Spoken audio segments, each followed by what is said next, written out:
Sports. It's the Lions pregame show, covering everything you need to know for game day. Join pros and Joes as we cover our hometown Detroit Lions.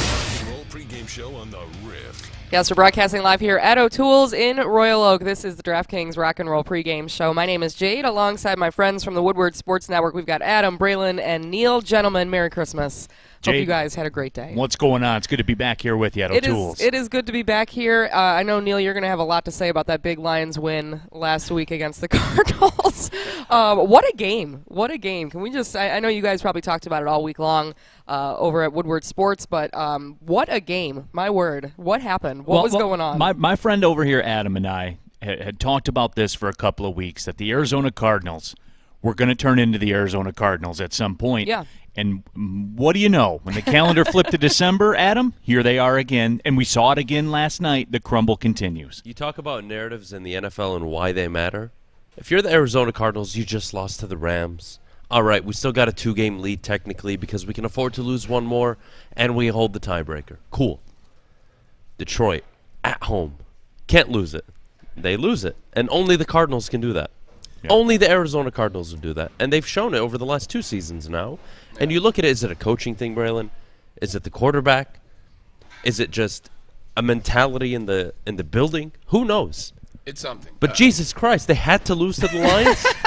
It's something. You know, Cliff Kingsbury as well as Kyler Murray, they've been down this rabbit hole again. They did the same thing, like you said, last year. And, you know, you look at it, and you want to give them a slight bone. And slight bone is this. They've been playing very bad since they lost DeAndre Hopkins. Let's call it spade a spade. Yep. DeAndre Hopkins has been arguably the best receiver in the NFL for the last 5 years, or he's been right there at 2-3. So when you lose a weapon like that, where a team is scheming DeAndre Hopkins, they're putting 2 eyes on DeAndre Hopkins, so they really worry about DeAndre Hopkins. You take that piece back. A.J. Green's not allowed to play as good as he's playing. James Conner, they seem to have gone away from him in the last 2 games. So, but with that not making an excuse, I don't know if Cliff Kingsbury or Kyler Murray are ready for the big moment. Yeah, they did the same thing last year, and here they are doing it again. I know you lost DeAndre Hopkins, but you got to find a way to win games. You don't win 10 games by accident. You don't come to Detroit and get your butt kicked.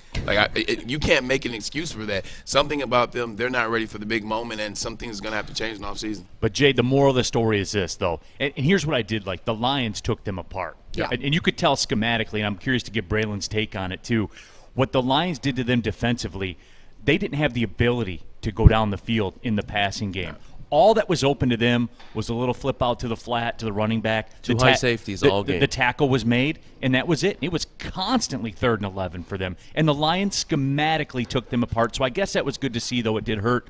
You know, it did hurt my baby, the number 1 overall pick. Right. That was the casualty. But a chance today, Jade, you can rise up. You can lose to the Falcons. And the Jaguars are playing the Jets. It's a huge, huge day for Lions fans today. Yeah, I just your mentality on the draft pick, and I get that and I understand that, and I think Twitter was just off the chain last Sunday because nobody knew what was going on. Everyone was confused. And while, yes, they did kind of mess up that draft pick, I think it was great to see them win. It was comical. That couldn't have been a funnier Sunday. Yeah. Well, Dan Campbell did it. And, Brandon, I'll go back to that. Schematically, they showed something to me that I don't know that we thought that coaching staff was capable of. Based on the data that we had all season long, they make no mistake, they took them apart piece by piece. Yeah, it was a butt whooping fully around. You have to give the Detroit Lions and Dan Campbell and the coaching staff all the credit because from start to finish, it looked like what Detroit has been waiting for to see. With that being said, you know, sometimes games line up and happen like this. You look at the Cardinals. They're coming off a short week. They lose to the Rams on Monday Night Football. They have to fly across the country to the Detroit Lions or to Detroit. They have to play essentially what is a 10 o'clock game. Them on a short schedule. When you come out, sometimes you just don't have it, and it never gets better. It happens like that. And starting last week, starting in the first quarter, they came out flat. Detroit came out with that energy, and once you saw a couple of those hits, a couple of those tackles, a couple of those big plays on defense, the Cardinals was just in that mindset like, look, we just ain't got it today. And the Detroit Lions can smell blood, was in the water, and they just kept attacking. I think that everything just worked, right? This is the first time I feel like we really saw the Lions working together, communicating, and it looked like a football team. They looked like the opposite of what we've been saying all year. They're a bad team. They don't know what they're doing. There's no communication. There's no trust. They looked like they had each other's back. It was like trust fall, and they just ran with it. No, but we saw that, though, Adam. I mean, again, it was a big win for that coaching staff, I think, to prove that. And look, is Dan Campbell, has he arrived now? No, certainly not. I'm not buying playoff tickets next year or researching hotels for the Super Bowl or anything like that. The Lions couldn't script this any better, guys. This is probably the best start that they can think of. This one from 37 yards away. He's been around good coaches and bad coaches. Yeah. And when you don't trust a coach and you're sitting there like, man, what do you do for me every week? What's the advantage you're giving this football team? Why am I going out there and giving it my all and you're just setting me up for failure? And with Dan Campbell, all year it was making mistakes, late fourth quarter decisions, team not playing well, inconsistent, getting shut out, I believe, in 7 or 8 halves total in the whole year. Yeah. Inconsistent football. And then finally on Sunday you saw 60 minutes of good football. Now, that was the key. more important, 60 minutes. 60 minutes of it, and you saw an identity. Where you look at that team, you're like, oh, wow, that really reminds me of the San Francisco 49ers, kind of, and a little bit of mixture of the Cleveland Browns. Yeah. And then you see, like, oh, they can build towards that. They have the offensive line. You can run with anybody in the backfield. You don't need to overpay the running back. You get T.J. Hawkinson healthy. You get some weapons. And, of course, eventually, if you get the quarterback right, you may have a really good football team. The one thing about it is you look at the progression through the season. The Lions being undermanned, there's a lot of young talent on the Detroit Lions team. There's not a lot of veteran leadership. So when you have guys that are veterans that can help guys along a lot faster, you get winning records faster. You win games earlier faster. You see change and progress early. There's not a lot of that veteran leadership. And so that's why you see it took a very long time this season to start seeing it. Like Amon-Ra St. Brown, like you see how well he's playing last 3-4 games. That's no coincidence that Josh Reynolds has been here the last 5 weeks from the Rams, who has a connection to Jared Goff, who is a veteran receiver, who has been around Cooper Kupp and Robert Woods and Brandon Cooks, and he can bring that experience to Amon-Ra St. Brown. You see these players that are young playing a lot. Look at Amani Oruwariye. He's been the team leader for about the past 7-8 weeks. So it takes time when you don't have those veteran leadership, but you're starting to see it work because of all those former NFL players on the coaching staff. I think what's interesting, though, is the topic of conversation that we've had for the last few weeks, and Neal, especially, you're very passionate about this, is the draft pick. And here's the thing. And somebody was, like I said, Twitter was all sorts of people, the Lions can't even lose correctly, right? Right. That being said, though, I don't know that it matters, right? And Steve mentioned it earlier that even if they get, like, the second pick, all right, I'm okay with that. And the truth is we've watched draft after draft, they're not really great at doing that. It's, is it really going to make that big of a difference after we've seen the track record of the Lions and their draft picks, and they haven't really been super great? If you look at it, though, when they're drafting up at this part of the draft, where you get a Calvin, a Matt Stafford, and a Sure. Ndamukong Suh, you know what I'm saying? I mean, the math dictates that you have a much higher hit rate. Sure. And look, I'm not saying, again, guys, don't get it twisted. Like, I'm not saying go out there and fumble the football Sure. and lose on purpose. Like, you got to go make your living. Like, you're a player. This is how you feed your family. This is how you do your thing. I understand that. I definitely understand that. What my point is, when you take your emotion out of it, the biggest chip that you can get, the only real asset that you can have is the higher the draft pick is, the more weapons are at the disposal Sure. of Brad Holmes. And I've gone back to it. I'll always hold it. And on the Woodward Sports YouTube channel, people are saying, hey, Mr. Draft Capital's here today. Yeah, because that's – look, Brad Holmes, like, this is what he needs, because the only way through with all this is through the draft, because that's the only way you're going to replenish your talent supply or get a talent supply at all. I just want every available piece. And 1 is more valuable than 2, which is more valuable than 3. And I'm not a big math guy, but even I understand that. Right. When you take that to market, that's the most valuable thing you can have. So, again, I'm not saying go fumble the ball or throw an interception on purpose or tank or anything like that. I just would rather see – I can divorce myself of the emotion of it, because what does it matter? Right. It's just a very tricky draft this year, the way it's slated, because legitimately at picks 1-2, you got 2 good rush ends. You got 2 guys in Thibodeau and you have Hutchinson, and you can argue who can go first or second. We don't have to get into that, but you have them at 1-2. Once you get to pick 3, now you have Evan Neal from the left tackle from Alabama. You don't need any offensive linemen. Once you get past that, it's legitimately only offensive linemen and it's secondary players. And in Detroit, very leery of that secondary player from you haven't had that success. So once you get past 1-2, now you start to get into the danger zone, because who are you looking at? Kyle Hamilton at 5 from Notre Dame. So that's where it gets a little tricky getting out at 1-2. If you're 1-2, you're fine. You're going to either pick one or the other, and you're going to be good. But once you start getting to 3 and 4, that's where it gets hairy. I think even if they finish in the top 3 and you see Jacksonville at 1 or 2, Jacksonville's taking the tackle out of Alabama. Yeah. And they would be sadly mistaken if they didn't. You got to get Trevor Lawrence that tackle. You got to keep him upright. You got to keep him up. That's the best thing they could do for Trevor Lawrence and the future of that football team. So I'm sitting here thinking, okay, you know what? Even if they're drafting at number 3, they still have technically the option of Hutchinson or Thibodeau. Depends on who goes at 1 or 2. But you got to wait around, though, Adam. Of course. You and you have control to your wait destiny. Of course, absolutely. And I think out of all the years where there was not a clear number 1 pick, especially at the quarterback position, I kind of don't mind them if they do finish 2nd overall, 3rd overall. Where in a year, let's say Trevor Lawrence was coming out, Andrew Luck was coming out, you're dying for that pick. But when the number 1 pick is an edge rusher, like we've seen with Myles Garrett recently, you don't mind it. You go all in on it. But do we see anybody being actually able to trade up and the Lions get a sustainable amount of draft picks? I don't see it. I don't see the quarterback. I know ESPN's doing a great job of hyping up Kenny Pickett, so that's their guy. We're gonna see him, motorboat on all the way to the draft. But until then, I don't see anybody trading up significantly. And Jade, we are seeing too, like I mentioned, like the Woodward Sports YouTube channel and stuff like that. Very top message. First, when you open up the window, Hunter Swanson says, "If they win, I'll be pissed." Like I do. Do you guys feel that though? Like the sentiment is kind of like they got the win.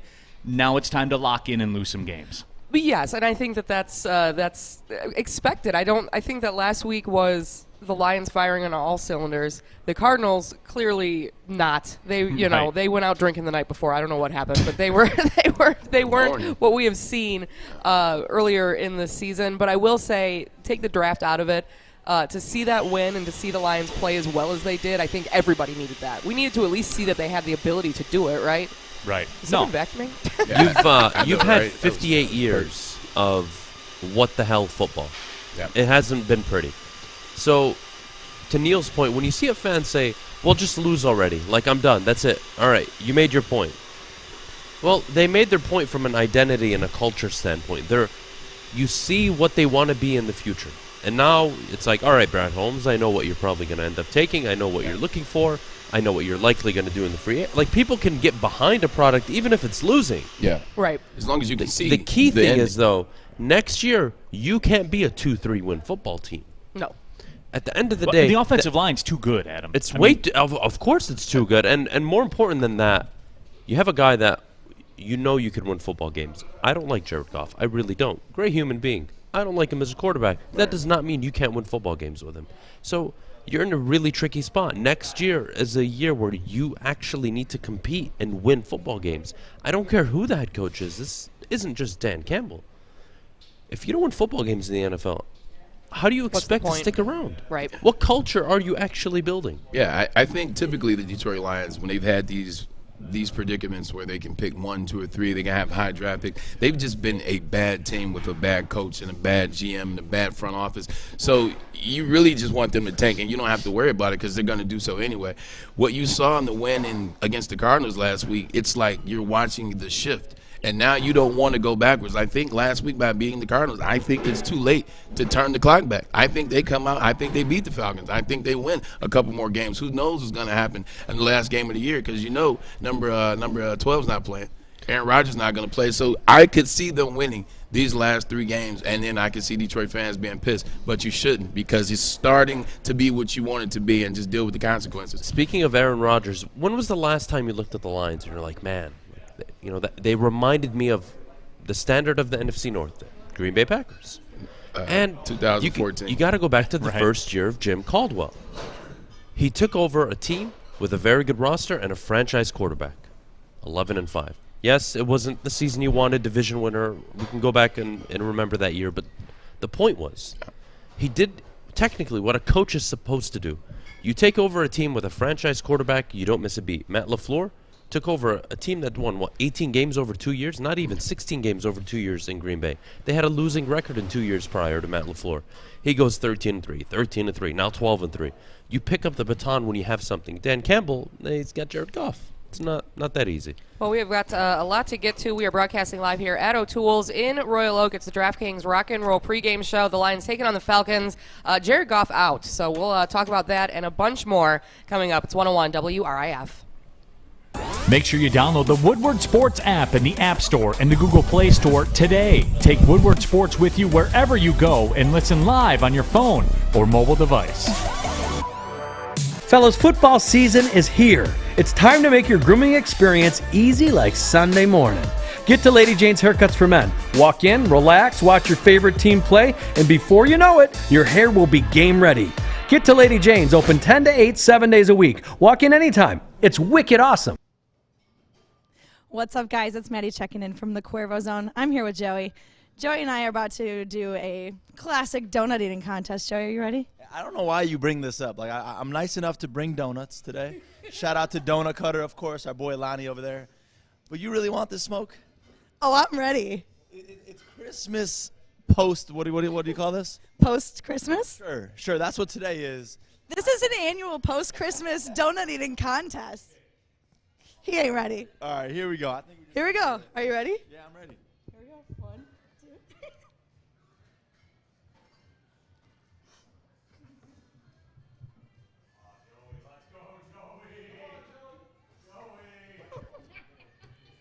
Come on.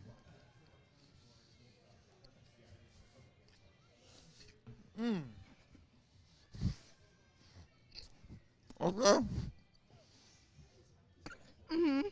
Talk about the game. Lions are gonna win. Yeah.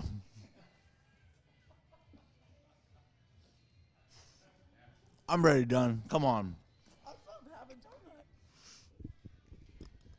Are the Lions gonna win? They are. You know what would go good with this? What? Nice little touchdown tequila sunrise. Oh yeah, let's get some tequila. What's your score prediction? Joey 1, Maddie 0. Oh, yeah, that's a score prediction on a donut eating contest. But regarding the game, I feel like I know I'm rude by talking with my mouth full, but I feel like the Lions are going to go back-to-back this week because you just got to call it. You know, you talk about how the Falcons have not won a game yet at home. That right there just shows that we're going to – But the Lions haven't won a game on the road. Yeah, don't talk about that.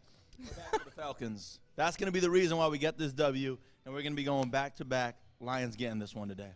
All right, Joey 1. The Lions are going to win. Back to you guys.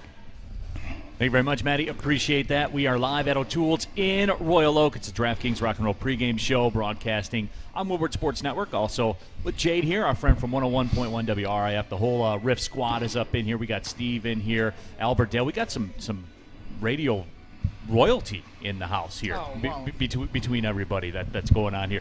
You know, we have Adham in the house, Braylon Edwards boom. As well. Happy to have everybody along for the ride here today. But, you know, just looking at this football game, the Lions, the Falcons in Atlanta, and for me, Braylon, it's pretty simple. You have a backup quarterback in Tim Boyle. You have a Falcons team that has not won a home game this year, which blew me away when I read that stat. Yet they've been able to hang around as far as the playoff discussion has gone. And it just goes to show you, too. You look at what they've had to deal with Calvin Ridley missing so much time. They've kind of pieced it together and still remain competitive.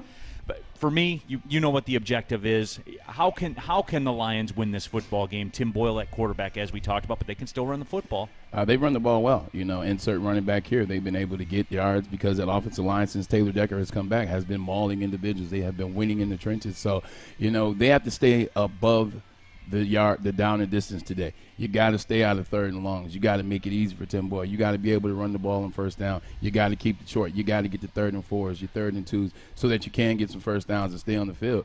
Also, just play with that same intensity that you've been playing with on defense. Obviously, Amani Oruwari isn't going to be playing today, but you still have a team that has been fighting all season for Aaron Glenn. They've been playing hard. They've been playing physical. You know, you look at the wins that they had, the games they were in, they held the Browns to 13 points. I'm not saying that's an impression, but, you know, they held them to 13 points. You hold the Bears to 16 points. You hold the Vikings to 27 in the win. You hold, you know. You hold NFL teams in the teens, exactly. You're going to win football games, period. Under 20. You get them under 20, man. You give yourself a chance. And let's call a spade a spade. The Falcons aren't the greatest team this year. They haven't won at home. You guys are coming off a huge win against the Cardinals in which you just destroyed them. Just keep that same energy. Stay ahead of the down the distance and then play physical on defense. Yeah, I think that's the biggest mystery in the NFL right now. How the Atlanta Falcons are 6-8 and they haven't won a single game at home. That's incredible to me. How? What do you – look, I got to give the Atlanta Falcons credit, though. Cordell Patterson. Jesus Christ. Snub. Dude, out of where in your right mind before the season you said, you know what? The Atlanta Falcons have a guy that's going to go for 700 yards on the ground and 700 yards in the air. And he's going to be a wide receiver by trade, but we're going to line him up in the backfield, and he's going to be one of the most effective runners in the NFL. He's been one of the most effective G-men or X-men, as they call it, utility guys since he's been in the league. You know, they drafted him first round, starting wide receiver. They put him in the backfield. They put him on punt return. They put him on kick return. They put him all over. They give him direct snaps. He's been this guy now for 10 years, man. It's crazy. Seems like he's getting better. Like, who knew that he's would 30. do 7-7 this year? That's who insane. has a breakout year from like the running back spot at 30? I was gonna say Kurt Warner until you said running back. You're right. Like I don't know. Never happens. This is his best season, and he's a 10-year vet. That is a credit to him. And been to 4 or 5 Pro Bowls already too, and still this is his best season. That's crazy. No, it is. I mean, you have to give the Atlanta Falcons a lot of credit here. But Jade, you go back to it, and I don't quite get the read on you. Are you Team Neal with the draft capital? Are we ready? Are we ready to lay down here and lose the rest of the way in? Where are you at with it, Jade? Officially? I mean, listen. Get on the record. On the record. I think that it would be beneficial for them, obviously, to have the better draft pick. Okay. I don't want to see them just lay down, and we know they're not just gonna not play. I overstate that a little. I know. Sure. I mean, it is gonna be that idea of you can't even lose, right? Because we know that you're going for, come on, like you went, how many games did it take for them to win their first game? What was that, week 13? Right. 13, And so we had to suffer through this, and now you're going to win at the end of the season. I think it's almost more upsetting in that regard than them winning. I want to see them win, but you went 13 weeks and couldn't win a game, and now you're going to win the last few? Like, what are you doing? What are you proving? Well, and to who? What was the objective before the season with Dan Campbell? Everybody had given him a pass already, right? Right. And the thing that held you up 10, 12 weeks into the season was they had not won a football game. And then they finally did it. Thrilling fashion against the Vikings. But then they got the actual win. The win that you look and you're like, all right, that made sense to me. That I can get behind. And that was the Arizona Cardinals game. And now, like, what more do Lions fans need to see going into next year? I don't think they need to see much. Right. Let the young guys play. Show that that you'll continue to be, your X factor will be on defense, even with the Warrior out. I still think they'll be fine. Yeah. But I don't think you can expect much. Tim Boyle now TB12 starting at quarterback. Yeah, he was under 100 yards last time he played against Cleveland. I think he had 74, 90. You're missing like so many players. I don't know how week in and week out you can be this undermanned.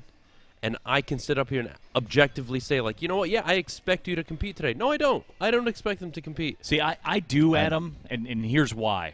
Because when we saw Tim Boyle, Mr. August, in Cleveland, what did they do that game? They ran the ball, I think, 411 times in that game. Overload packages, all that kind of stuff. I was reading Dave Burkett's story in the Free Press today. He broke it down really beautifully. And the Falcons, 22nd in the NFL against the rush. I'm telling you guys, all the signs are there for them to be, this will be a one-possession game with 5 minutes to go in the fourth quarter, and then you're tempting fate, Adam. You're tempting fate. It's just, I'm concerned, and that's why I'm concerned. Yeah, I wouldn't be concerned. I think Atlanta has everything going their favor today where they can steamroll this team.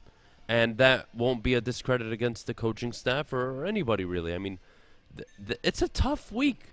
This team has not won a home game all year. I don't disagree with you. They're going to, because the pendulum always swings in this league. You're starting the backup quarterback who threw 2 interceptions against Cleveland. And the only honest reason why you were in that game is because Cleveland's quarterback is Baker Mayfield, who we saw last night threw 4 interceptions. But why was Cleveland in that game? 220 yards on the ground. They shredded the Packers' defense on the ground. Shredded it. It was still a one-possession game. He threw 4 picks. It was embarrassing. But they still had a chance to win. I think the scoreline was flattering. Throughout that game, Green Bay was always in control. They were up 9 and then I believe 17 at one point. Browns had the football with a minute and a half to go, man. But only needed a field goal to win. They had Baker Mayfield. But they had Baker Mayfield. That was the problem. Here's the stat for you. Aaron Rodgers has 4 interceptions all season. Baker Mayfield had 4 interceptions last night. Get him out of here. Is anybody ever going to talk about this? Like, why doesn't he throw that many interceptions? I don't get it. It used to be the theory was he would throw them all away. Right. And then you just actually watch him play. And it's like, no, he's just so good. He flicks the ball. You know what, though? My favorite stat line that came out of the game yesterday was when they put old, overrated Brett Favre's numbers against Aaron Rodgers' numbers, and there was no comparison whatsoever.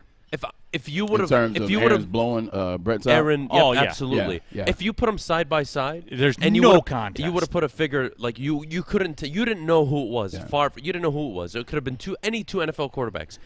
Everybody in the United States of America would point to Aaron Rodgers on the left side. It's just the truth. The thing about great quarterbacks, you look at Tom Brady, you look at Aaron Rodgers. I don't put too many people in there. You put Joe Montana in there. You put Peyton Manning in there. The great ones do not lose games for their team. They are not ever the reason why they lose a game. This is why I struggle with Brett Favre. This is why I struggle with Drew Brees. Drew Brees and Brett Favre would be the reason why they've lost a lot of those games. Brett Favre, Minnesota, as well as New York, as well as Green Bay, would lose games. Drew Brees, he would lose a lot of those games with those interceptions, those fumble balls in the red zone. I can't put them in tier one right now. I can't put those two guys in tier one because they lose too many times. When's the last time you said, hey, Tom Brady, he lost this game. Hey, Aaron Rodgers, he lost this game. And even if they do, it's happen. not as often as you've seen with, especially Brett Favre. I mean, it's not even a comparison. It's like New Orleans. Like, we'll get it back. No, I love it, though, because Braylon's over here preaching right now, and it is Sunday. Hallelujah. And anytime I get a chance to slander Brett Favre some, I'm going to slander Brett Favre some because I am, because Aaron Rodgers is dominant over Brett Favre. And he's, he is. He's incredible. Brett Favre's overrated. I don't know how we got to that, Jay, but here we are. Here we are. Brett Favre I was younger. I was younger and not as into football when he was so big. So for me, it's hard to make that comparison. Aaron Rodgers is kind of a tool to me, in my opinion.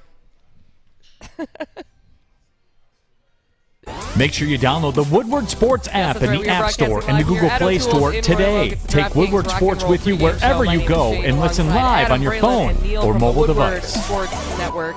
We were just talking about the comparison between Aaron Rodgers and Brett Favre, and like I had mentioned, Brett Favre was big when I was a little younger, so it's hard to make that comparison. And then I made the comment that I think Aaron Rodgers is a tool. You need to appreciate greatness. Aaron Rodgers is so good. Let me put it this way. You can be a tool and no, be great. both, I'm not both saying things he's can be not. true. Both of you guys are right. He reminds me of Michael Jordan, man. I'm telling you, this guy is so gifted. Beyond, I mean, he's obviously more gifted than Tom Brady, but Tom Brady's got something up here that nobody has, right? Yeah. He's got that mental. Guys, there's just this much of a difference between being excellent and great, and that's why Brady is where he's at. Why has Aaron Rodgers only been to one Super Bowl? I could make the argument he has. No. You know, it's even if it's at home, it doesn't matter where it is. He can't win the NFC Championship. And it's something up here that really makes a difference. But with Aaron Rodgers right now, where I see him in his career and why he's gotten my respect so much over the last few years, is I feel like he's just like coasting along. Like, all right, I just need to, I'm going to call out my organization before the season starts.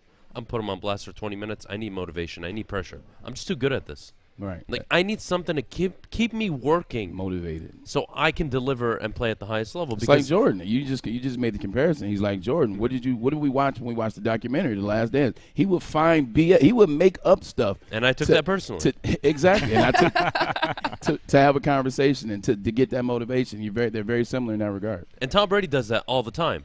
Literally, you could walk up to Tom Brady in the street and say, "Hey, man, I saw that duck you put up against New Orleans," and he's going to put up 45 the next week. Yeah. You don't need to give people like this any amount of motivation. It's unbelievable.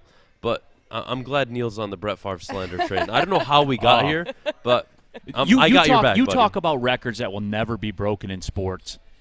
His interception record will never be broken. I think nobody will ever throw more interceptions. I think we had a chance with Brett Eli Favre. Manning, but the Giants cut loose. You have to be committed to throwing interceptions to break that record.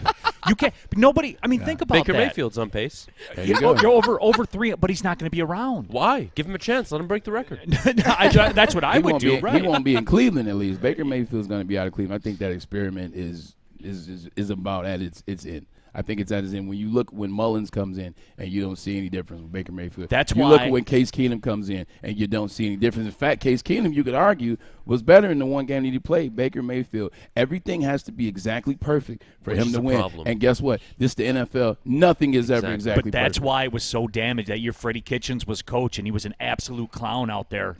Had no clue as to what was going on. I can't believe. Well, that's why he lost his job. And that's why the GM lost his job. But they pissed away a year.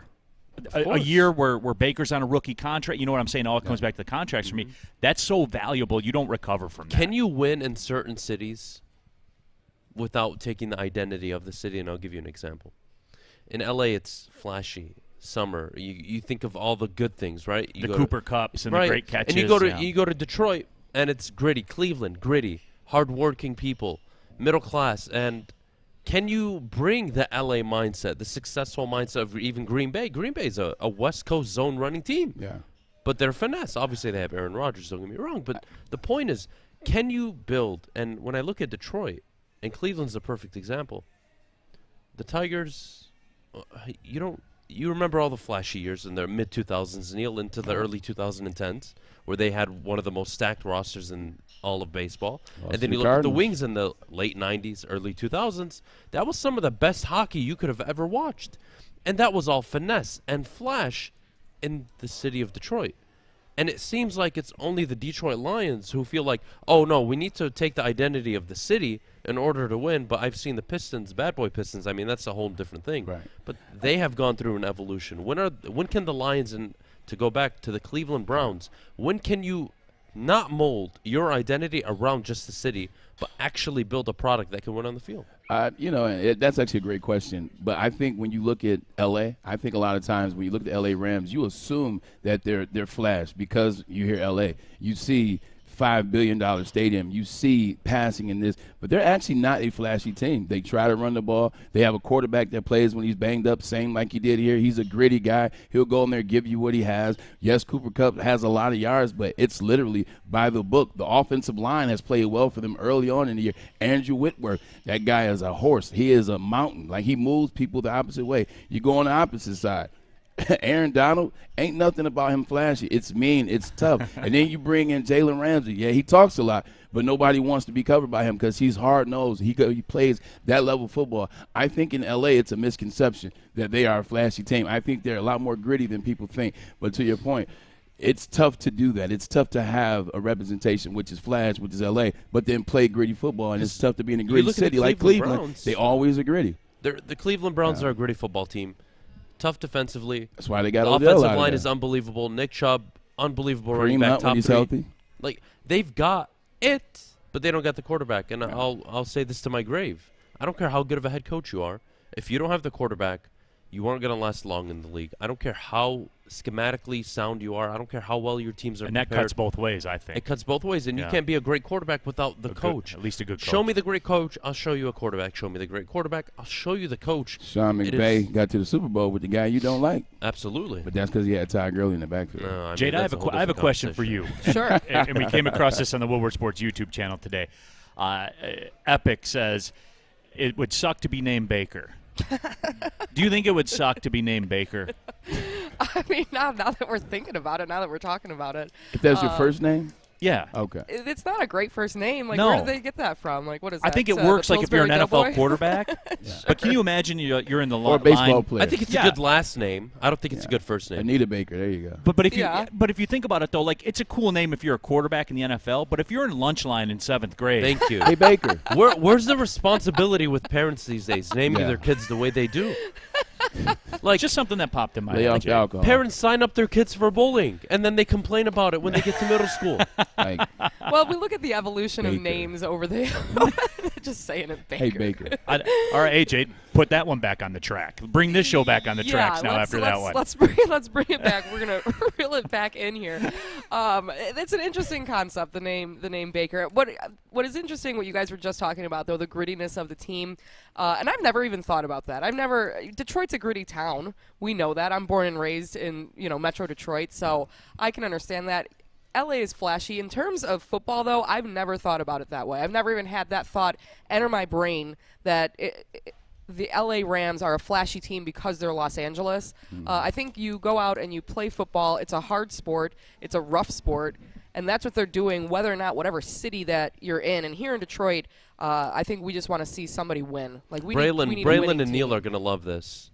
When the Lions were actually good, 14 and 11. what was Detroit? What was the city of Detroit known for? Innovation. Innovation. In the late 50s, early 50s, all the way into the mid 60s, it was innovation. The world ran around Detroit. It revolved around it. This was one of the most important cities in the United States of America. Right. Fashion, and everything, it was built on innovation, not grittiness. The city was found, and this whole state was basically founded on innovation. the Ford family, Henry Ford. And here we are talking about grittiness and not finding success, and then you go to SoCal and you see all the developers, and it's down in Texas, and it's all innovation, and there's no innovation here. Yeah, it's innovation, but in the core sense of what it was, it's innovation, but it's also plants, factory workers, people punching the steel mill. See, Steve knows exactly what I'm talking about. That's the identity. That was my parents, Exactly. It's the automotive industry, but it's the factory workers that built the innovation. Those are the guys punching the clock hard, blue-collar individuals. When I was playing in Cleveland, when we would win games, when we would have a running back go over 100 yards or 150 yards, or I would go out there and throw some monster blocks, the fans would see me and say, that's what I'm talking about. That's Cleveland football. When we played against the Steelers, we knew what the hell Pittsburgh football was. It's called getting hit in the mouth. And that is the identity, and that's what the fans want. Sometimes you got to get away from what the fans want, because sometimes they don't know what they want. They don't know what they need. Yeah, I would agree with that. Yeah. I think that the fans here in Detroit are hardworking. That's what we are. We are Detroit. We are tough. We are strong. And we would like to see a winning team overall, because I don't care how they do the it. Tigers, though, if we talk about the Tigers that got brought up not a few minutes ago, as far as I'm concerned, they owe me. Like, I spent a lot of money to take my mom to the World Series, and they got swept 4 games here in Detroit, and that was so heartbreaking. Yeah, for me, I don't care how they do it, Jade. Like, they can throw the ball 100 times in a game. They don't have to be tough or anything like that. I just want them to win. Like, yeah, but you can at least appreciate the Tigers getting you there and giving you those memories. When we talk about the Detroit Lions, they could go 10 years without a Super Bowl. Damn it, get to 2 NFC Championship games, win 4 divisions. Win up, Adam. Show me some playoff game. Show me something. Don't just get 500. Can we just be over 500 at the end of the season? Can we just win baby steps, guys? Baby steps. Win a playoff game. The bar is you're asking a lot. No, it is. But it's an interesting point, though, because you go back to the Pistons and what they were, bad boys and built on defense and all that stuff. But I will tell you this, though. The Red Wings and our guy Darren McCarty and all that, they had all the, they did it the Yankees way. They absolutely. Granted that they're greats, like their cornerstones were drafted, but the Brett Halls and Dominik Hasek's and everything that they brought in, fundamental trade pieces, free agency, absolutely. You hate Chelsea. It was they were a little glamorous. It's innovation. Yeah, nobody was doing what the Red Wings were doing at the time. Yeah. And European scouting, right? Nobody, and it's so interesting to me. Even the bad boy Pistons, and nobody was playing that kind of basketball, guys. Yeah, that was innovative at the time. And even the going to work Pistons, nobody was doing that in the league. Nobody was holding teams to 70 points. Nobody would ever do that again. I read a stat: the Detroit Pistons, that the bad boys that beat the Lakers, they held only 3 teams got over 100 points that year. Just think about it: 82 games, only 3 teams eclipsed 100.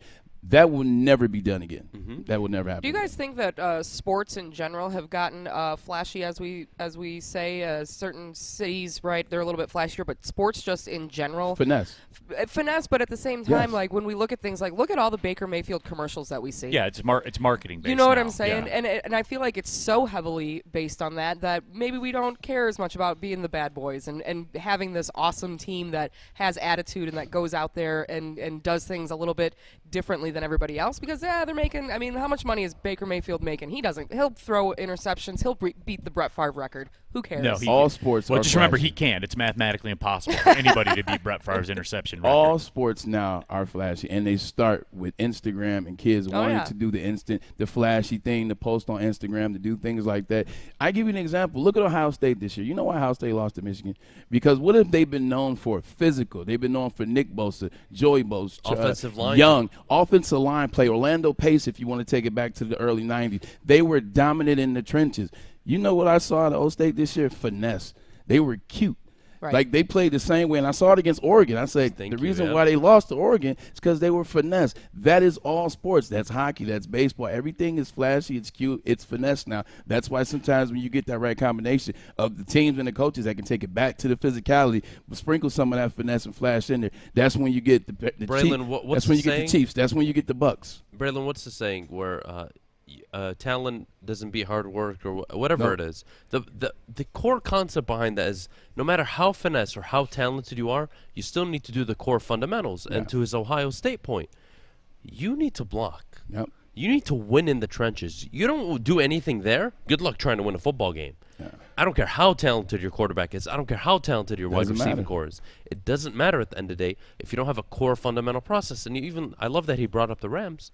The Rams were a run-heavy team, misconception, deception plays, play action, Jared Goff rolling out. That was the team. It wasn't, they just think of Sean McVay, good-looking guy, good-looking girlfriend, L.A. But it's actually at its core, it is a strong physical football team. It is. You can't get 1,800 yards of running back, and that's what Todd Gurley was doing in his prime. You can't get 18, 19, 1,700 if you're not physical. If you don't have a physical offensive line, no matter how good and how great you are. And, by the way, you have a quarterback that has 4,400 yards and 40 touchdowns as well. They were a physical brand of football, and you saw it on defense as well.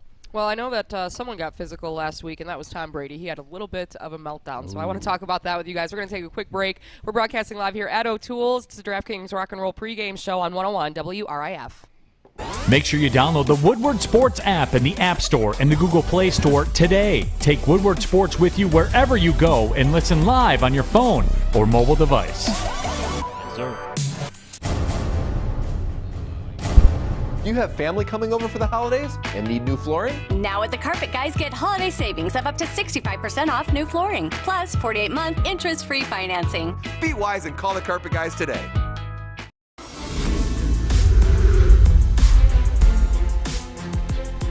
What's going on, everybody? Neal Ruhl with Woodward Sports here at Lady Jane's World Headquarters. We're in Birmingham, Michigan, and today we're going to be talking to regular sports fans about Week 16 of the NFL season. It's time for Making the Cut. Talking to Graham. Now, Graham, I know that you're a Washington football team fan, which, that's cool. That's fine.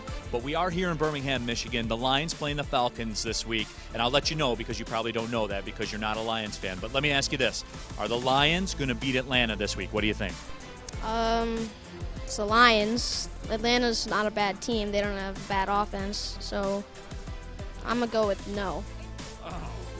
Well, I mean, the kid's speaking facts, right? You can't be mad at him. What do you think, Dad? What do you think about the Atlanta-Detroit matchup? Personally, I think Atlanta's going to win also, but I'm pulling for Detroit. Like, there as a Washington football fan, I can sympathize with the Lions' misery, so I'm pulling for them. As long as we're not playing them, go Lions. And I told him he's allowed to root for the Lions. So it's I'm not forcing his hand here. So, well, Graham, you have some sympathy for the Lions, though, right? You want to see them win. Yeah, I want to see them win. There you go. Graham's a good kid at heart, everybody. And last week we had Sam on the show, and the Lions won. Sam, is that a coincidence? Are you responsible for the Lions' victory last week? I must be. I definitely didn't expect it. Before the game, I actually said it would be better for them to lose for the draft capital, but watching them dominate a good team from snap to snap, I don't know when's the last time that happened, so that was really good to see. Absolutely. So, we had to come back to him to see if, in fact, he is responsible. So if they do win today, you'll know it was Sam. But not only Sam, Jess is here as well. Jess has been to 2 Lions games this year. Yeah, and they won both games. Lions, do you hear us right now? These are the 2 you have to have in your building at all times. We're at Lady Jane's. It is Making the Cut. Back at it here at the Detroit Lions pregame show, brought to you by DraftKings, the DraftKings Rock and Roll pregame show on WRIF and the Woodward Sports Network. My name is Neal Ruhl. Jade from WRIF is here. Braylon Edwards, Adham from Morning Woodward Show here as well as we welcome in. He's sitting over there at the Jose Cuervo Zone at O'Toole's, our Lions insider, the guy that's covering the Lions as well as anybody in this town. Of course, he is Corey Woods. Corey, what is going on, my friend? Good to wrap with you, and just wanted to ask you just some kind of your general take as you've been getting ready to check out this game between the Lions and the Falcons. You got any kind of late-breaking news or anything? What's popping right now, Corey? Well, the Lions did just list their inactives, and they are Jalen Elliott, Jamar Jefferson, Julian Okwara, Josh Woods, and a guy who I thought was going to be able to play today, but he's not, DeAndre Swift. He will be out. So, with DeAndre Swift out, I'm expecting the Lions to feature a lot of Jamal Williams and Craig Reynolds. We might see Netflix get in the end zone. I'm thinking Netflix might get a tug today, but those are the breaking news for right now. There's really no word yet on if Jared Goff is going to be able to play or not. I know all signs trended toward him not playing today, and Tim Boyle getting a start. So I think you can pretty much expect that to be official sometime soon. Come on, Craig. Hey, Craig. Corey, if you are the fans of the Detroit Lions, if you're fans wanting to get them at their best next year, you get Ragnar back next year, wouldn't you want DeAndre Swift to not play today? Like, even if he was 85%, there's 3 games left in the year. He's a guy that, let's call it a spade. He gets injured a lot. You know, in his 3 years here, he's had some injuries. You want him to be as healthy as you can. Don't you think that, or do you want him to play so you can see potentially what he can do next year? Well, when he got injured, you know, recently, when he went down recently, I said shut him down immediately for the rest of the year.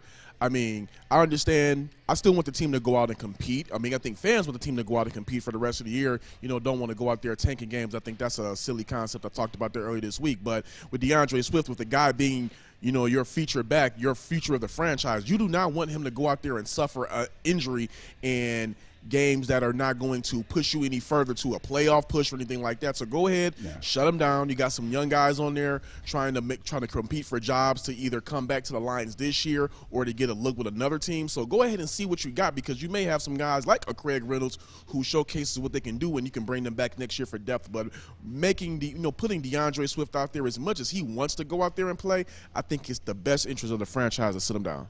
Yeah.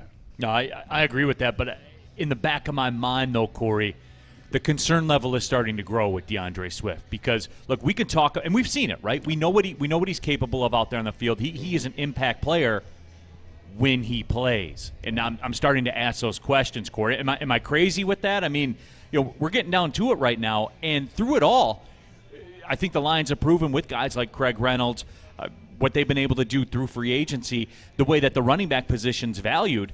I'm just saying, Corey, we got to start taking a look at those questions right now.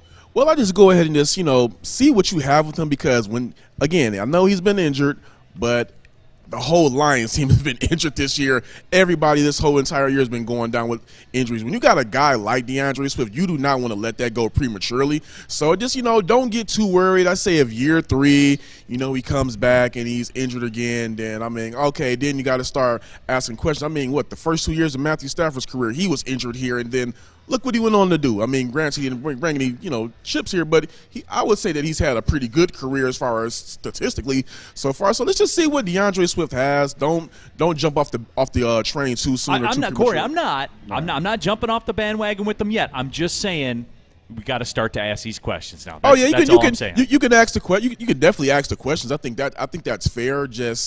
Let's just not go too far with it. Well, let's see what we got. I mean, we saw this. You can use Swift. You can use whoever you want as an example, especially at running back position.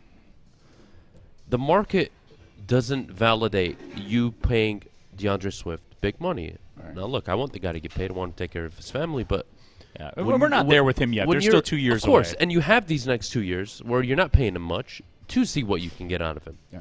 So I think the Lions are in actually a really comfortable position. And I'd also point at it as like production. What are you giving me, right?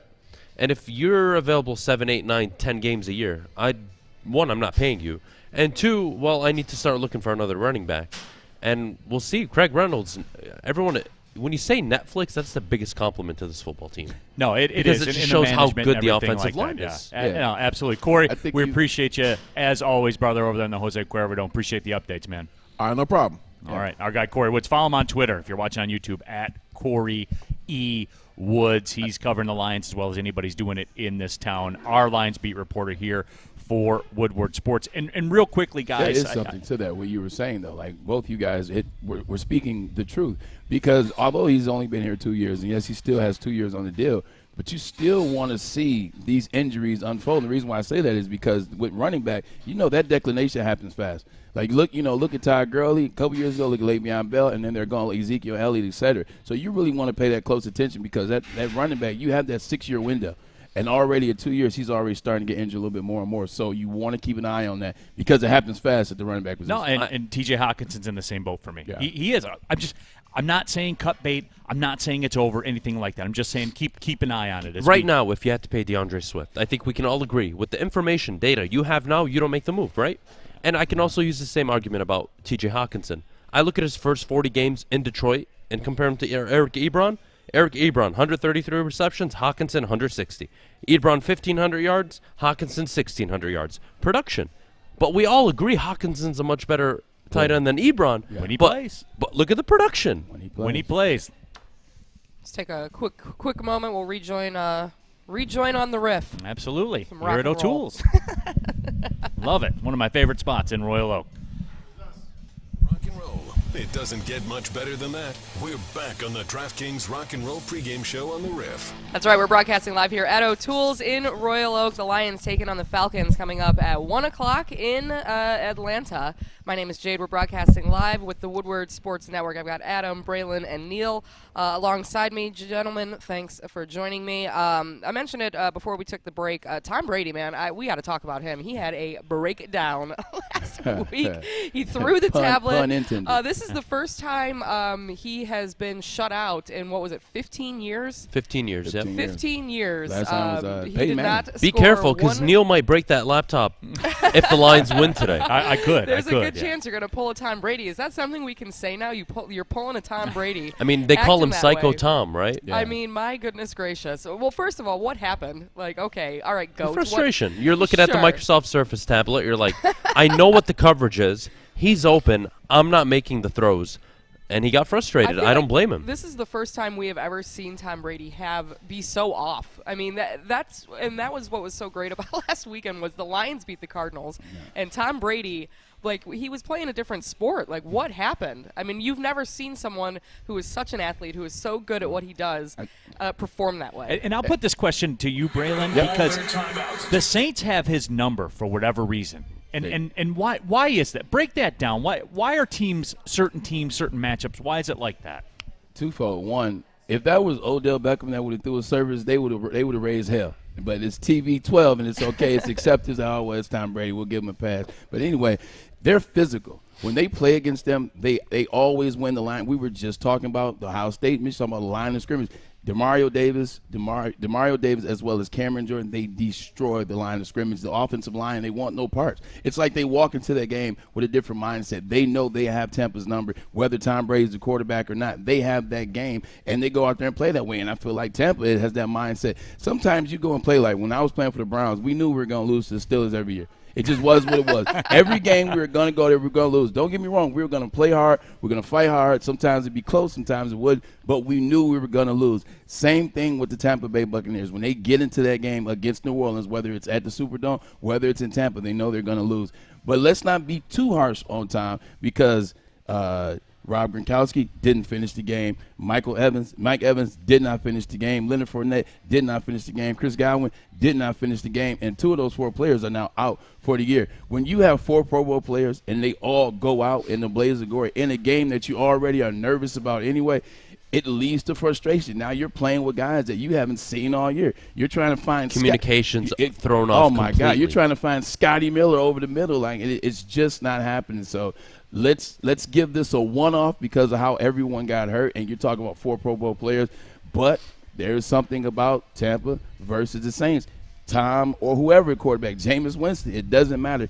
They cannot beat the New Orleans Saints, and it starts off with Demario Davis and Cameron Jordan. I think earlier this year on the show we had made the comment jokingly that Tom Brady's a robot, right? Like we had said that he's incredible, he's superhuman, and I think this is the first time. He's looking younger instead of older. Like right. Everything goes his way all the time. Everything goes his way all the time.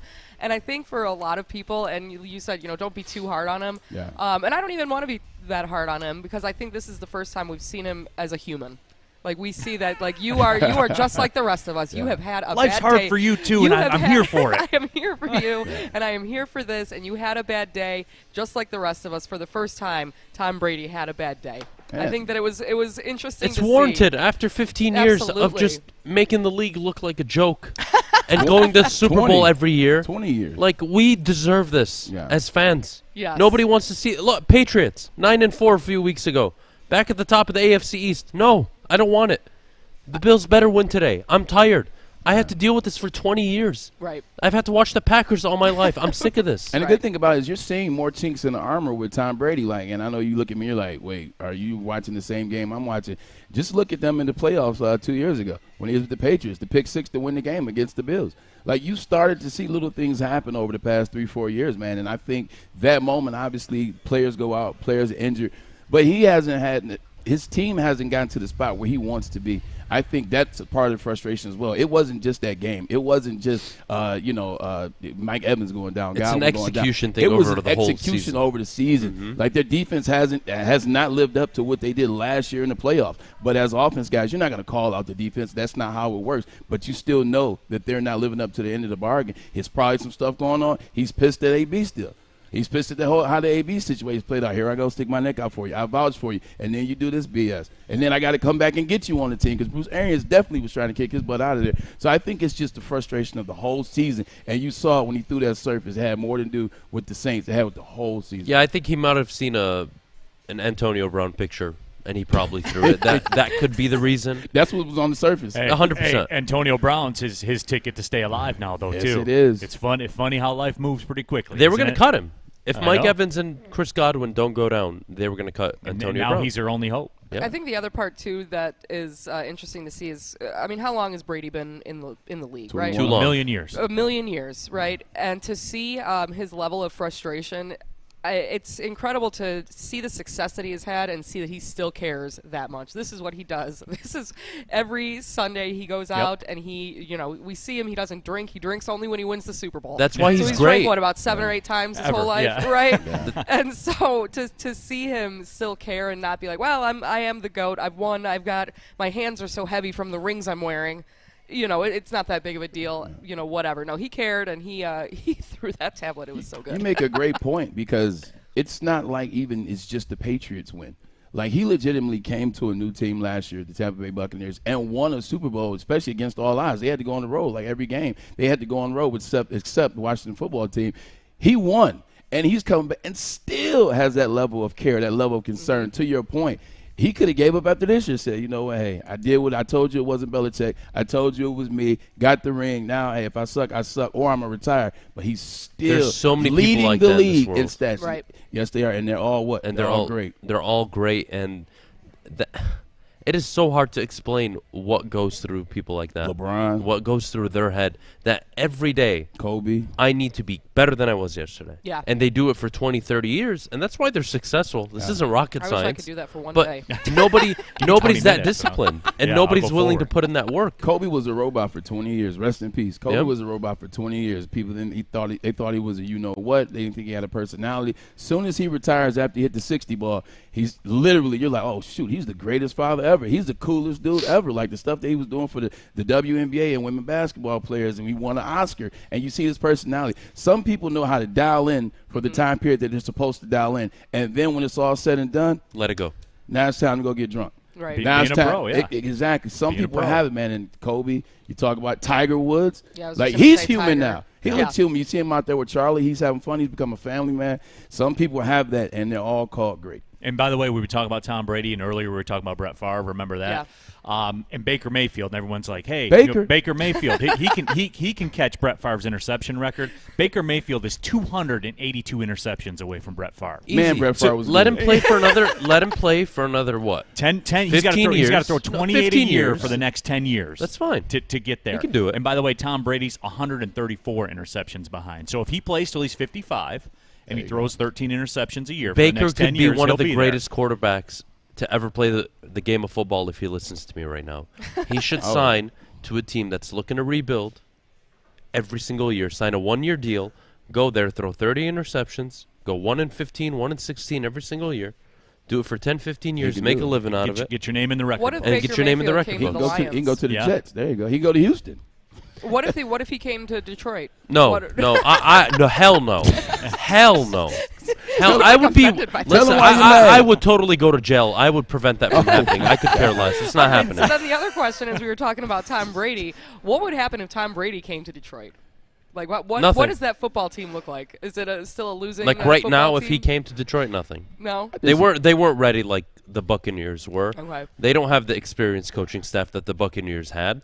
And the Buccaneers were 9-7 before Brady showed up. I disagree. I do too. To some Right. degree. I disagree Tom by and you Dan saying would be nothing. I disagree. Now I'm saying he's gonna come here with the Super Bowl. Hell, Well, no, I'm not saying that either. nothing, because Well, that's the that's not expectation when Tom Brady comes to town. But is look we're at how going many to the Super games. Bowl. Look at how many games this year that your boy Jared Goff flubbed up. Like situations. Oh yeah, if you they're put a 12 7-8 in- win football team right now if Brady's their quarterback. Absolutely. I say 10. even I'll give you that. But they're not winning Brady a Super Bowl. Would come here. I think he would come and he would just. They would be a stomp wild all card over team in everything. Detroit. They would be a wild card with Brady, sure. But that's better than 2 wins. Believe I me, would I'm with agree you. with But that. I would agree with that. All right, Well, let's take I mean, but are you talking about though, like Gronkowski coming in at $3 million? Thank you. Sue coming in at $3 Leonard million. Fournette Like, coming that's in. different. Antonio Sure. Brown coming in. The whole midseason. surrounding chain. Absolutely, yeah. absolutely. Just for the sake of conversation, Yeah. I think it's a Oh, funny look, I don't thought. know. Drafting an Gronk all-pro there. tackle in the first round. Drafting an all Tristan Wirfs? Yep. Yeah. Drafting a secondary player in Winfield who showed up in the Super Oh, Bowl, my played a God. massive role against Tyreek Hill. I mean, That's why Winfield Jr. it's more than Brady, but it is obviously Brady is the core foundation. Yeah. But so many things happened in Tampa Bay. You know who doesn't get the credit for that Super Bowl run last year? Brady gets a lot of credits, deservedly so. A couple other players. Devin White was a man possessed last year. Yeah. If it's not for the play of Devin White last year in that playoff, they don't Especially win against the Washington. Super Bowl. He was ridiculous. He had 2 sacks, 1 sack. He was all over the place. Interception, tip pass, you name it, he did it. Devin White was the unsung hero of the Super Bowl. And I actually would go even further. I'd say he was just the MVP, period. Well, we all know that football is a team sport. You need to have everybody needs to be on the same page. That's what we've talked about with the Lions, right? There's no communication. There's no trust. You have to have that.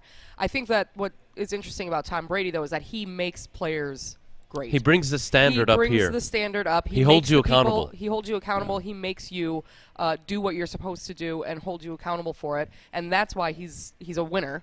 That's why his teams are winner because That's he why makes people them, want to be around. and they Why do you wanna think be there's around so them. many Sure. losers that live here? Like, it's because these people don't wake up. They don't make their Ouch. bed probably. They don't brush their teeth. They skip breakfast or lunch. Listen, they I eat make my McDonald's bed on their every way day. to work or something. Like, that's why. Tell them why you mad, baby. That's why. Because you're not disciplined. All right, let's That's take why a- life's not working out. Let's take a quick break. We're broadcasting live here at O'Toole's I love DraftKings Adam. Rock and Roll pregame show with 101 WRIF.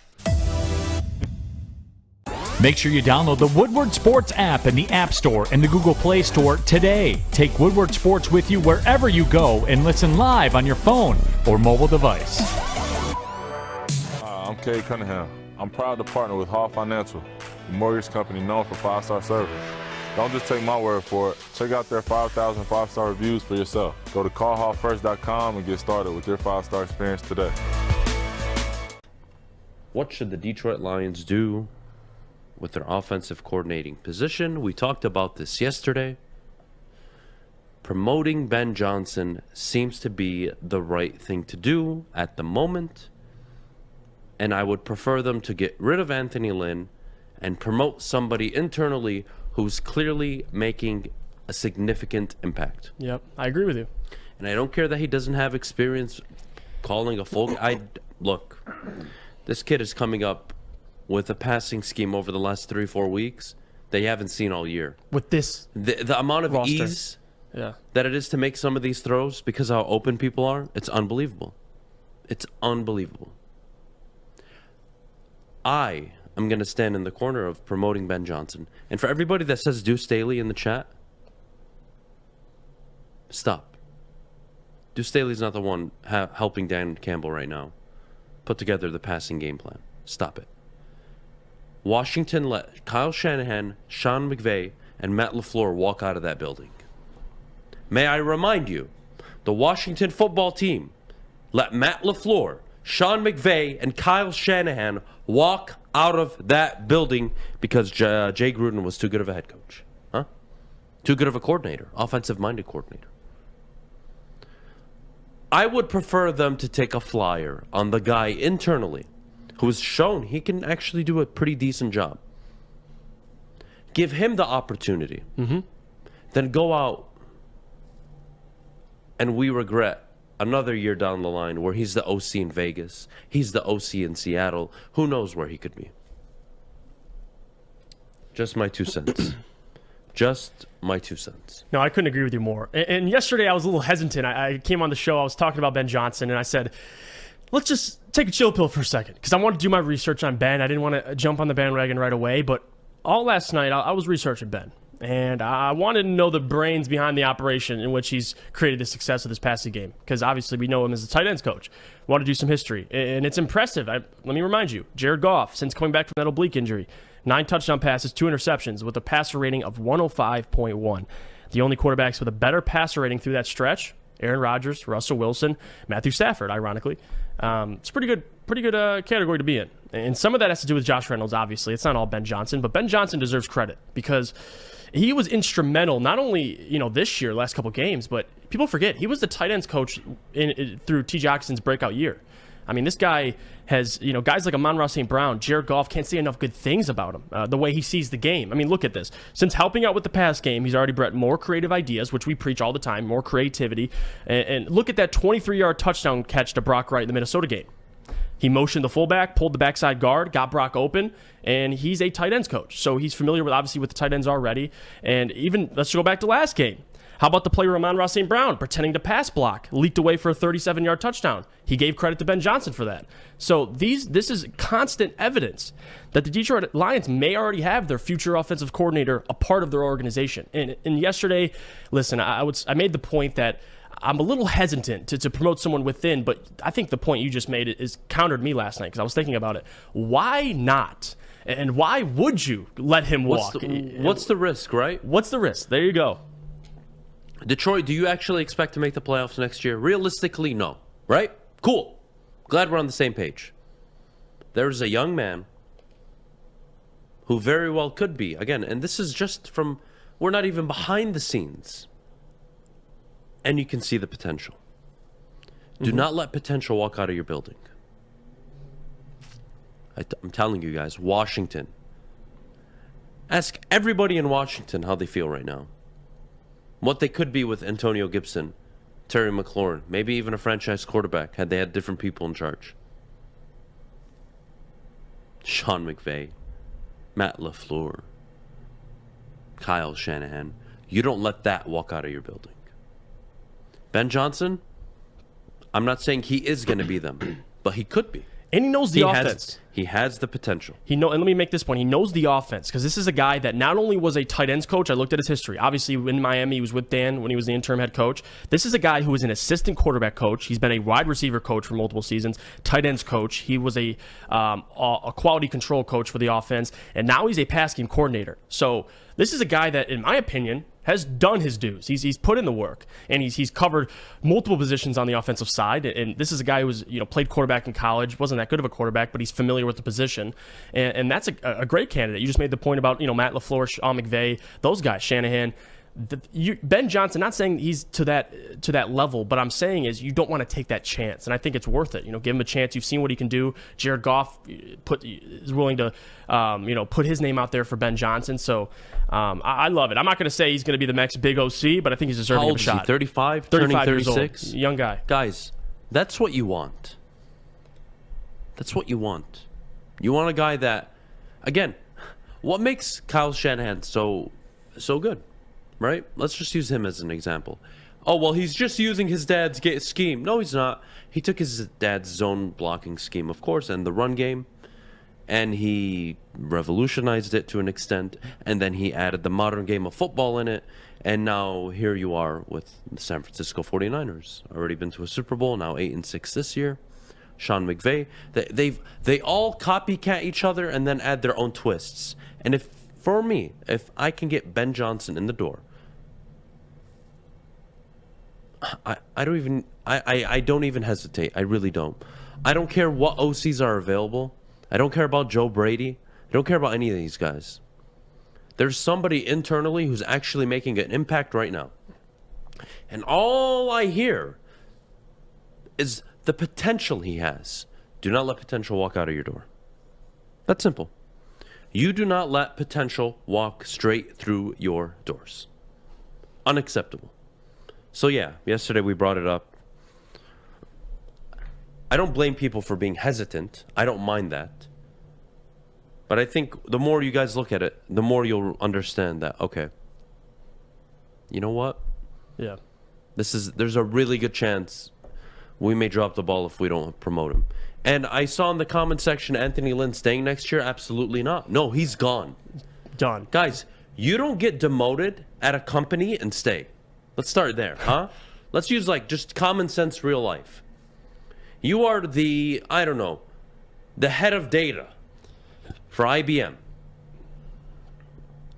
All right? And then you get demoted to the regional manager of data in the Western Hemisphere. I don't know. I'm just talking here. You don't stay at IBM.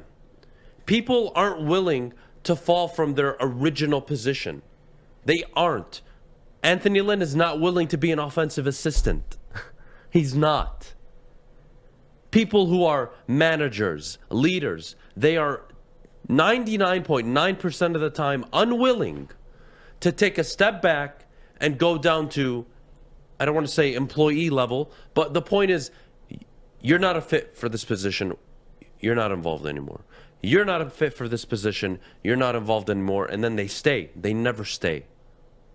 Because that loss of power, how do you look your coworkers in the face the same?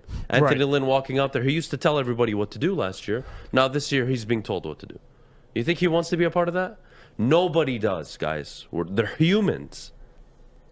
They're humans. These guys got egos too. Like it's just the reality of it. I mean, Anthony Lynn is going to have an opportunity somewhere, whether it's collegially or I don't think he's going to want to stay, especially Ben Johnson getting promoted and everything. But Ben Johnson, man, I mean, that's an interesting story. This is a guy who's put in work. So, and credit to JGB for proposing. We talked about this during the mailbag yesterday, and it really is a hot topic right now because people are already asking the question: when are you going to interview? When is this guy going to get promoted? And if you keep, it should be done mid-season. And it should be known from Don't now. let him interview in the offseason. Yeah, I would do it. I wouldn't do it either. I would do it as soon as I would do it before the season ends. What's up, guys? Maddie checking back in from the Cuervo Zone. I'm here with Matt. I found him at the bar. He has some opinionated things to say about the Lions, so I thought, hey, come on over. Matt, what do you have to say about today's game? Oh, today's game is, with all the players that we have out, it's probably going to be a tough game, but I'm hopeful. That's why I got my gear on today and decided to fix my stash and show up and support our Lions. Well, that's wonderful. Matt's a longtime Lions fan. He comes up here every Sunday to watch the games. What's your favorite part about watching the Lions? Probably drinking beer more than anything, just to be honest with you. What about Jose Cuervo, right? Don't do tequila. That's okay. He's a big beer fan. We got a Miller Lite over here. My last name's Miller, so we're doing great already. So what do you think is going to be a pivotal point of this game? Well, obviously the quarterback play concerns me. The players we have out, I think we just stick to running the ball, just try to jam it down their throats and get field position. Don't do anything stupid, no turnovers. This is the Lions we're talking about. Yeah, I know. Special teams play is going to be very important for me, and it basically comes down to turnovers. So if we can keep the ball and keep possession time, maybe.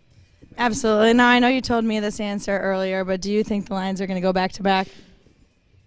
Oh, now he's changing his answer. He was so confident earlier. I wouldn't bet on it, but I wouldn't bet against it. Okay. Do you have any prediction, score prediction?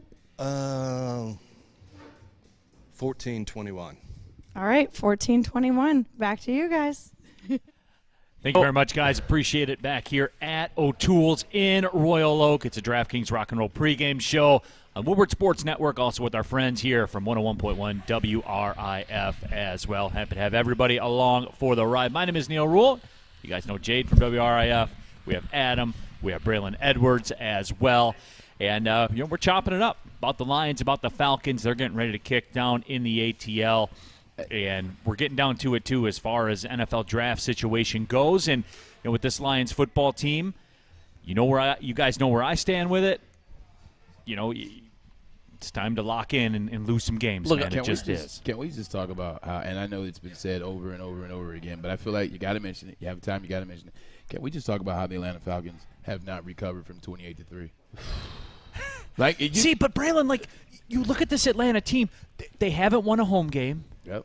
Yet here Tell they me were. why. Here Tell they me were why with they shouldn't be playoff picking number one overall right now. Here Looking they at were their with playoff talent. life up until last week, going into San Francisco. Through all as bad as it is, your number one you trade Julio Jones. Yep. Calvin Ridley goes down. He's out for the rest of the season. They have no reason to be here. No reason to be a 6-8 football team. But here they are. And yet and still, every year, here they are.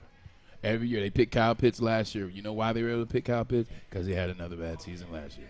Kyle Pitts was the 5th pick overall. Ever since The Super Bowl, I want to say it was 17, 28-3. They have not recovered, and that city and that team, I don't think they ever will. That's heartbreaking, honestly. It's tough. Could you And imagine think about that as it, a Lions fan? They're a meme now. That's tough. Every time Tom Brady, anytime 28-3. something happens, They where show that that score, picture of him sitting on the every bench. time. That's tough. Time. I don't think they recover from that for at least another 5 years. It's been 283 days since the Super Bowl. It's been 283 weeks. Like, this is going to live on for the rest of their lives. Matt Ryan had 283 yards. Like, they Yep. always come up with something. Always something creative to bring it back up. But, Braylon, you brought up during the break something you wanted to bring up about, franchise quarterbacks. How do you know when you have one? What do they look like? And before we get into that, I think what people forget behind the scenes is there's a lot of coaching up that happens. A guy that believes in you. Yeah. A guy that, he may give you that boost or that confidence. Let's take this on the RIF. Ooh. Let's take this on the RIF because this could go somewhere. Yeah, I'm excited for this one. No, absolutely. We will send it back to Jade as we rejoin our friends at 101.1 WRIF. We are live in O'Toole's, Woodward Sports, and the RIF. What's popping, Jade? Oh, just holding on. Just one moment here. Services may vary.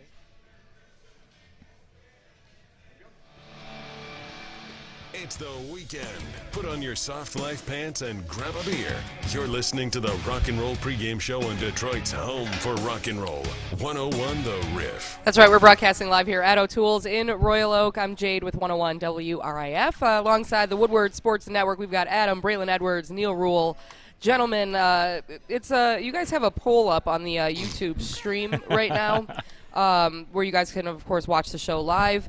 It's also up at WRIF.com. But the question is, do you want the Lions to win or lose for the draft? And most of the people that are watching the show right now would like for us to win guys the game. like Stick, the Sticks of the world. Well, and what's interesting, and I wrote it down here somewhere, someone had made the comment that fake fans are mad at the wins. Fake fans are mad You know who wins. the fake fans are? The ones that call people fake fans. Those are the idiots. We live in a world. We live in a world where people on Twitter and all this social media Let's crap. do this. Yes, where they Adam, tell let's you. do this. Where they Let's- tell you, let's you have know it what? out right Let's now. have it out You know right what? now. Have it out. Right. You can't be a let's get ready fan. to rumble we go. well. You can't be a fan. I'm in the middle. I'm in if the you middle. want them to have better draft capital. Go. You can't be a fan if you root for a player who leaves us. You shut the hell up. I can do whatever I want. Is that player Matt Stafford? It could be whoever it is. It could be whoever it is. I don't care if it's Eric Ebron. Don't tell me what the hell to do. I can do whatever I want. You got that from Maz. Who? That's Maz's behavior. Don't So tell wait, me are who to vote for. Are you mad that that people root for I'm mad that idiots are Stafford? telling idiots how idiotic they are. That's what I'm upset about. This is life, though. I mean, love come on. that. All you have to do is go outside and see that in everyday life. That's not exactly anything new. Again, I always feel like I'm constantly under attack here, Jade, where with me, and look, I think I speak for the rational draft pick people. Am I mad? Like, was I at Ford Field last week when the Cardinals, when they destroyed the Cardinals? Was I there punching the air? Did I have the Cleveland fist? Did you have your paper bag over your head? Was my fist shaking? No, it wasn't, because again, I understand it.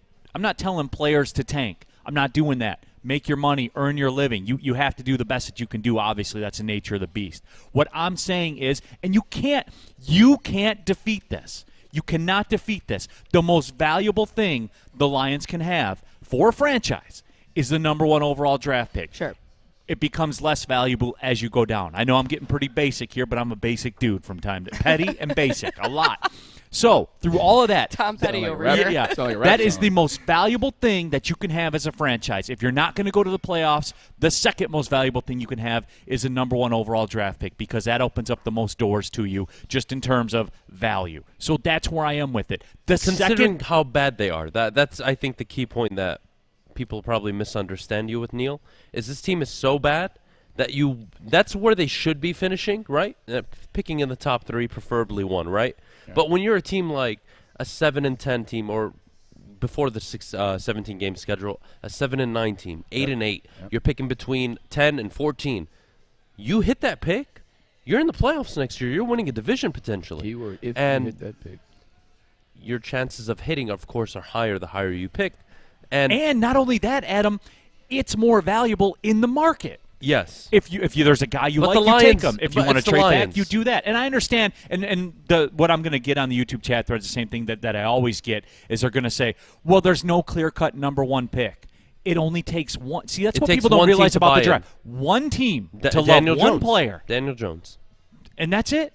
You know, at some point, you're going to find the sucker in the If room. somebody falls in love with Kenny Pickett and they're sitting at 7 and they don't feel he'll be on the board by the time they get They up, gotta make a they're move. going to have to make a move. And whether that's to 3, 2, or 1, and you look at the teams at the top outside of the Jaguars, everyone else needs a quarterback. Sure. Unless I checked, you and don't win you in the league guys without too. one. Remember this too. When this draft shakes out, and we're seeing it already, the mock drafts. Now all of a sudden, there's 5 quarterbacks in the first round because that's the way it always works. Because that's I the wanna biggest punch these discount people in to the face, market. though. But no quarterback before 10 on everybody's mock draft. No quarterback before, I think, 12, actually. Yeah, Sure. I don't know. These guys that put out 5 quarterbacks in the first round, I just want to punch them in the Adam, face. but it always goes this way. You know it does. yeah, but You- they're and you know stupid. why? It's basic math. The yeah. biggest discount, the top quarterbacks in the NFL make $40 million a year now. Yeah. A rookie quarterback makes 8. This is why GMs get fired every year, because they're idiots. And they make decisions like this. Like, I'm not for or against the way it is. I'm just telling 5 you how it is. quarterbacks this year in the first round, like, Well, we certainly could use a quarterback. Of course, but even with the Lions, though, everything you have- except an offensive line. You have Sure. Jared Goff on the books for the next 2 years. You're not in a position where you have to take a quarterback right now. No, you don't have to. Let's be But that's clear. where I trust Brad Holmes. But when do you take it, Neal? When you feel like I feel when Brad we're ready. Holmes says this When is the we're dude ready. we want and this is who we're taking. That's when I'm down to roll. Let's address the elephant in the room, which we haven't talked about. We have draft capital. Like, everybody is basing it on one pick. Everybody is worried about 1 or 2. Picking 1, 2, 24 to 32. 3 of the one, first 2, 33 as it sits right now. Exactly, but there's draft capital. You also have 2 first rounds next year. You also have 2 second rounds this year. You have things that you have moves that you can make.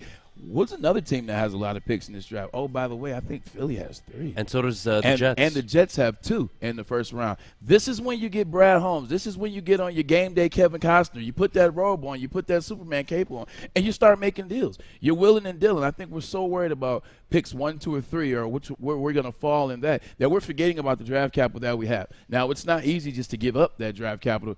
But if a deal can be struck, I think a guy like Brad Holmes is going to find it. We criticized him a little bit early on in the beginning of the year. Now you're starting to watch his picks play out. All the individuals that he drafted, they are balling or they're hurt. No, but when they I think Neal's on board with they're you, in though. the box score. And that's that's crazy for me to see. And that's what I'm saying. Pay attention because Brad Holmes could be up to cooking some magic. He could be baking. If you will. Oh, please, God, no. My bad. And no baking. I don't want baking, bake, or nothing. It was corny, but hey, it's Christmas season. I'm trying to be corny. I know. But I'm telling you, there's a lot that can happen, and we have to give him some wiggle room. I think he's going to create something. First time in a long time, though, when have February. you seen a fan base, a consensus? Positive. We are the fan approval of Brad Holmes is, I think, the highest I've ever seen a GM in town. Well, I think that it would be. It's almost impossible for him to be as bad as Quinn, right? I mean, never say never. That's unreachable. No, that's unreachable. Is that, I don't is think that so. like That's like Brett Brett Favre's Favre's- interception I don't think record. so. It's that's never going to be the case. I don't see it that case because I've seen Freddie Kitchens get a job in the NFL. I've seen Hugh Jackson get a job. I've seen a couple. I mean, he's at Grambling now, by the way. Yeah, so it's gonna. People are dumb, and they Well, find that's themselves in positions of power and they make dumb decisions. So I think what I liked. I think one thing that we didn't address is Dan Campbell got hired before Brad Holmes did, and they didn't get hired together. Usually, GM gets hired, he picks his coach, or they come in together, same type of deal. They came in separate. Dan was first, then Brad. So now you're trying to figure out that dynamic. You see these guys are connected at the hip. Like, you see when they talk. You see when they interact. They pretty much have the same rhetoric when they do interviews. You see the embrace when they got the first win against the Vikings. That was major to see. I'm telling you. This thing. Bob Quinn's biggest mistake, he did not embrace Jim Caldwell. Yeah. Regardless of what you think of Jim Caldwell, he did not embrace him. Yeah. He left him out to dry that final season knowing he was making a move for Matt Patricia. Did Bob Quinn embrace anybody though? He embraced Matt Patricia. Great. Yeah. well, that's why he doesn't have a job anymore. And you see what that got him. Yeah. Right. And I think that Matt Patricia, I think that the consensus on him was that he was so full of himself, also a tool, if you will, coming from the Patriots, that the expectations were he was going to do something. Who's a bigger tool, Aaron Rodgers or him? Patricia. To you, Jade. To me, Patricia. Patricia. But Patricia's a tool, though, because he's full of himself, but that's like the guy walking into the bar that thinks like he can drink the most, and then one beer in, He's done. It's like, no, you're full of yourself. You're not good at your job. You're taking credit for other people's actions. Right. Like, just shut the hell up. That's a tool. But like people like Aaron Rodgers, like, no, that's just they're great and arrogant. One thing I've learned about disciples of Bill Belichick is they know the game. You just can, ask them; they'll tell you. You can damn near call them all geniuses. Like I was around Romeo Cornell. He's a defensive wizard. Like I was around Charlie Weiss. He's an offensive wizard. You look at what Matt Patricia did, and he's the defensive wizard up there. Josh McDaniel, it works for him up there. But when they leave, they're not people. They're not people persons. Like I give you an example. Eric Mangini. Eric Mangini was a coach of the Jets. He also was a coach of the Cleveland Browns when I was there. When you talk to him one-on-one, and even when you see him on TV, he does stuff for ESPN. Like, I'd be hard-pressed to find a guy that knows more about it than he does. And if you're not talking about Belichick. The guy is amazing. He was that way one-on-one. Great person. Have conversations. He was a great guy. One-on-one, you're in his office, great. But when it came time to be in front of the team, when it came time to coach a whole squad, 61 guys, go out there and have that same ready on the field and coach guys and put guys in situational football, he just couldn't do it. It's something about the disciples of Belichick that they can't do it as head coaches. But in terms of know the game and know their side of the ball, they know it better than anybody. I'm not saying that Patricia didn't do well in New England and that he's not great at his job. He wasn't great being a head coach, though. And that's what I was saying. And like you said, Braylon, like addressing the city, I think that at no point did Patricia care about Detroit outside of football at all. You know, and that's the thing. Like Calvin Johnson, right? He's a Detroit guy. He came here. He's still here. Yeah, but he's a loves the loser city. too. He won just as much as Patricia. Like, I don't need the guy to love the city. I need the guy to win football games and win playoff games. That's morale, though. Like, that's the passion. That's what understanding we talked the about room, a couple of weeks ago, Adam, that the passion is there. You have to have that, and you have to have that to build it up. Like, that momentum, and that's why having a win and beating the Cardinals of all teams, I mean, it's one thing if they beat the Jags, great. The Jags have also only won 2 games. To come out and beat the Cardinals, that is a huge passion, morale booster but for they did the it with team coaching, and the entire not city. just, we're going to play Kumbaya. We got sure, the city. Like, they actually coached a really good game. Yes, but I think that if you coach a really good game and you're also personable and everybody likes helps. you, it helps. It's a rally. That's the whole thing when your team gets behind you and you're playing high school ball and the team starts to rally and everybody's up on their feet. Like, that makes you want to play so much better and so much harder and get that win. I understand what Adam is saying in terms of you don't have to love the city. For me, he's talking about himself. He's talking about his individual self. You don't have to love the city for me. Just win. Just go out there and win. I will tell you this, Adam. You've never seen a team or you've never seen a player win somewhere that didn't embrace the city, though.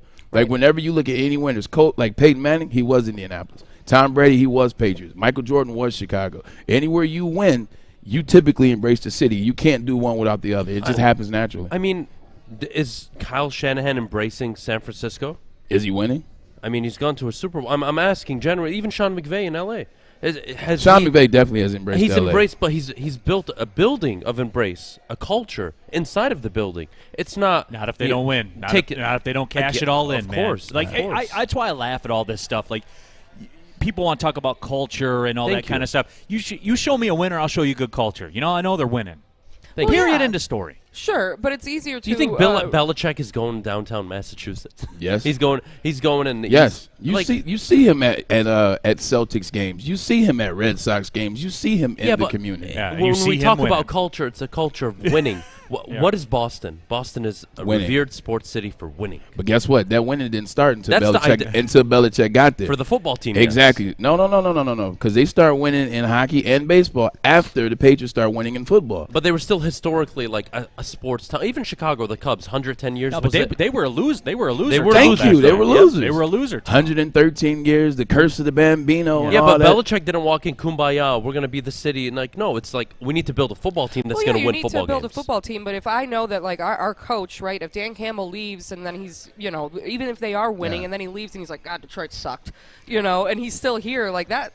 Like, then leave. Then I would rather take a losing team than a players and a coach and a staff that doesn't. What the hell's Jim Caldwell care. done in Detroit? Like, he's Mr. Player, Mr. Everybody loves him. I've seen him in turkey giveaways. I've seen him in some other things. I've seen him in the city. I hurt for Jim Caldwell because they were so close. I mean, here's how close they were. They absolutely were. Calvin Johnson on our show on Big D Energy. Calvin Johnson told us word for word. word for word, I signed my mega deal in Detroit because we were there.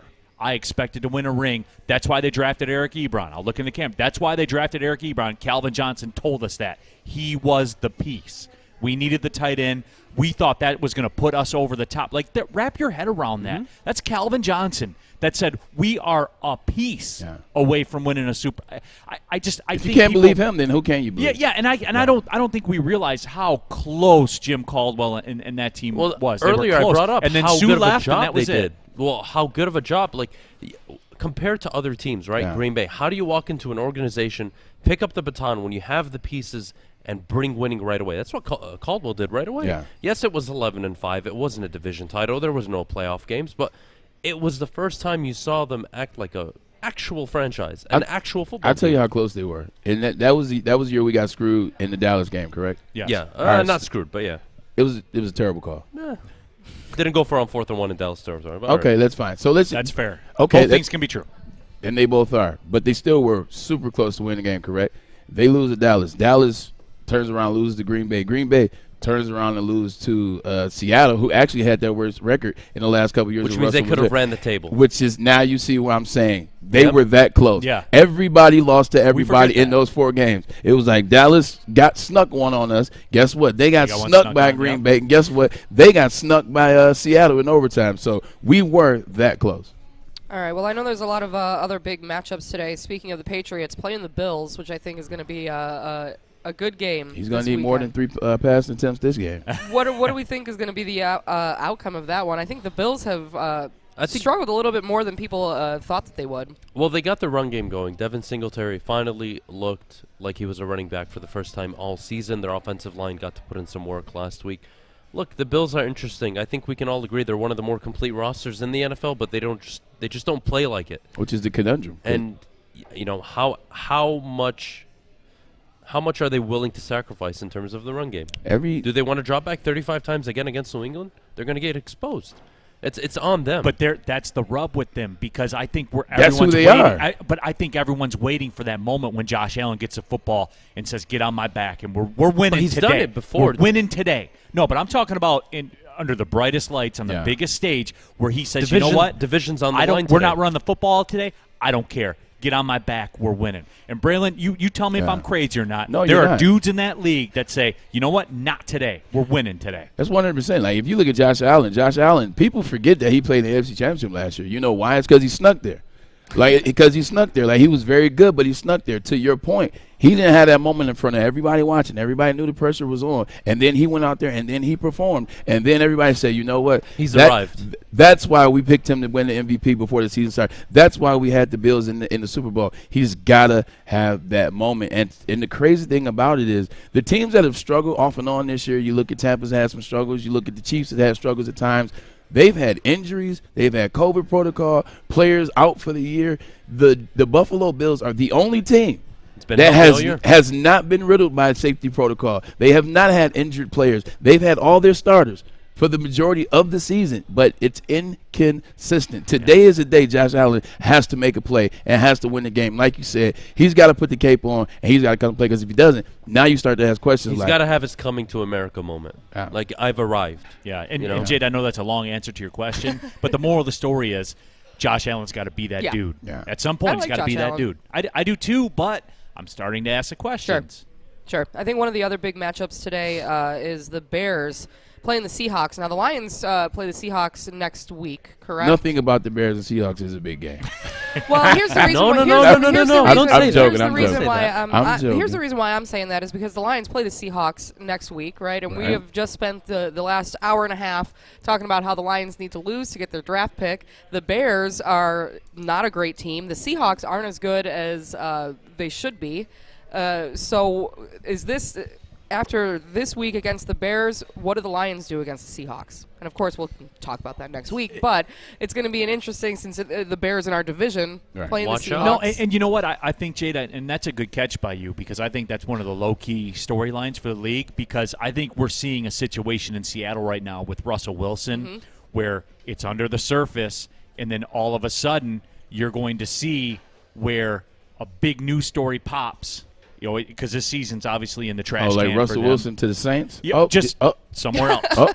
No, just somewhere else. Russell Wilson goes to the Saints, they're instant Super Bowl contender. And if they lose to the Bears today, that timeline could Not get if, expedited. when they lose to the Bears today. Oh, there it Do you is. think that that's what's going to happen? That's happening And today. then what happens next week? Are the Lions going to... The Lions get shellacked by the Seahawks. I suppose it is a possibility. The Lions got heard shellacked it by here. the Eagles, which I was want a Russell rough Wilson game. to win this week because I want everything in working order for the Seahawks. You know, when the Lions come into town. Sure, Not- sure. You want everything. I want everything in working right. order. Yeah. Everything is right. The Lions play 5 bird teams this year. They lost to the Ravens. They lost to the Eagles. They beat the Cardinals. Today they will beat the Falcons. And then next week the Seahawks and the Lions for the tiebreaker against the Birds taking the Lions. I have never realized that we had so many bird teams in the league. Yep. What an interesting way to put that, Braylon. I I'm enjoy random it. fact, man. All right, we're going to take a break. We're broadcasting live here at O'Toole's for the DraftKings Rock and Roll pregame show. It's 101 The Riff, everything that rocks. Make sure you download the Woodward Sports app in the App Store and the Google Play Store today. Take Woodward Sports with you wherever you go and listen live on your phone or mobile device. Okay, you thirsty little spin goblins. I want you to pedal into the next dimension. Spin it! Spin! Spin! Uh-oh! Carmen's falling behind. Let's give her the hiss of shame. Spin! Spin! Spin till you bleed! Don't ride the bike of shame. Come to Planet Fitness and find your own lane with tons of equipment, free fitness training, and no hissing. Join today for just $10 a month. Let's start out the show with, some local stuff. And, Panay Sewell had a great season, did everything we asked of him. If you see the Pro Football Focus numbers that come out weekly, it's like every week he's the top right or left tackle, no matter what positions he's playing. But he did not make the Pro Bowl roster this year. 7 other rookies did, though. Do you think that Panay Sewell got snubbed? Parsons did.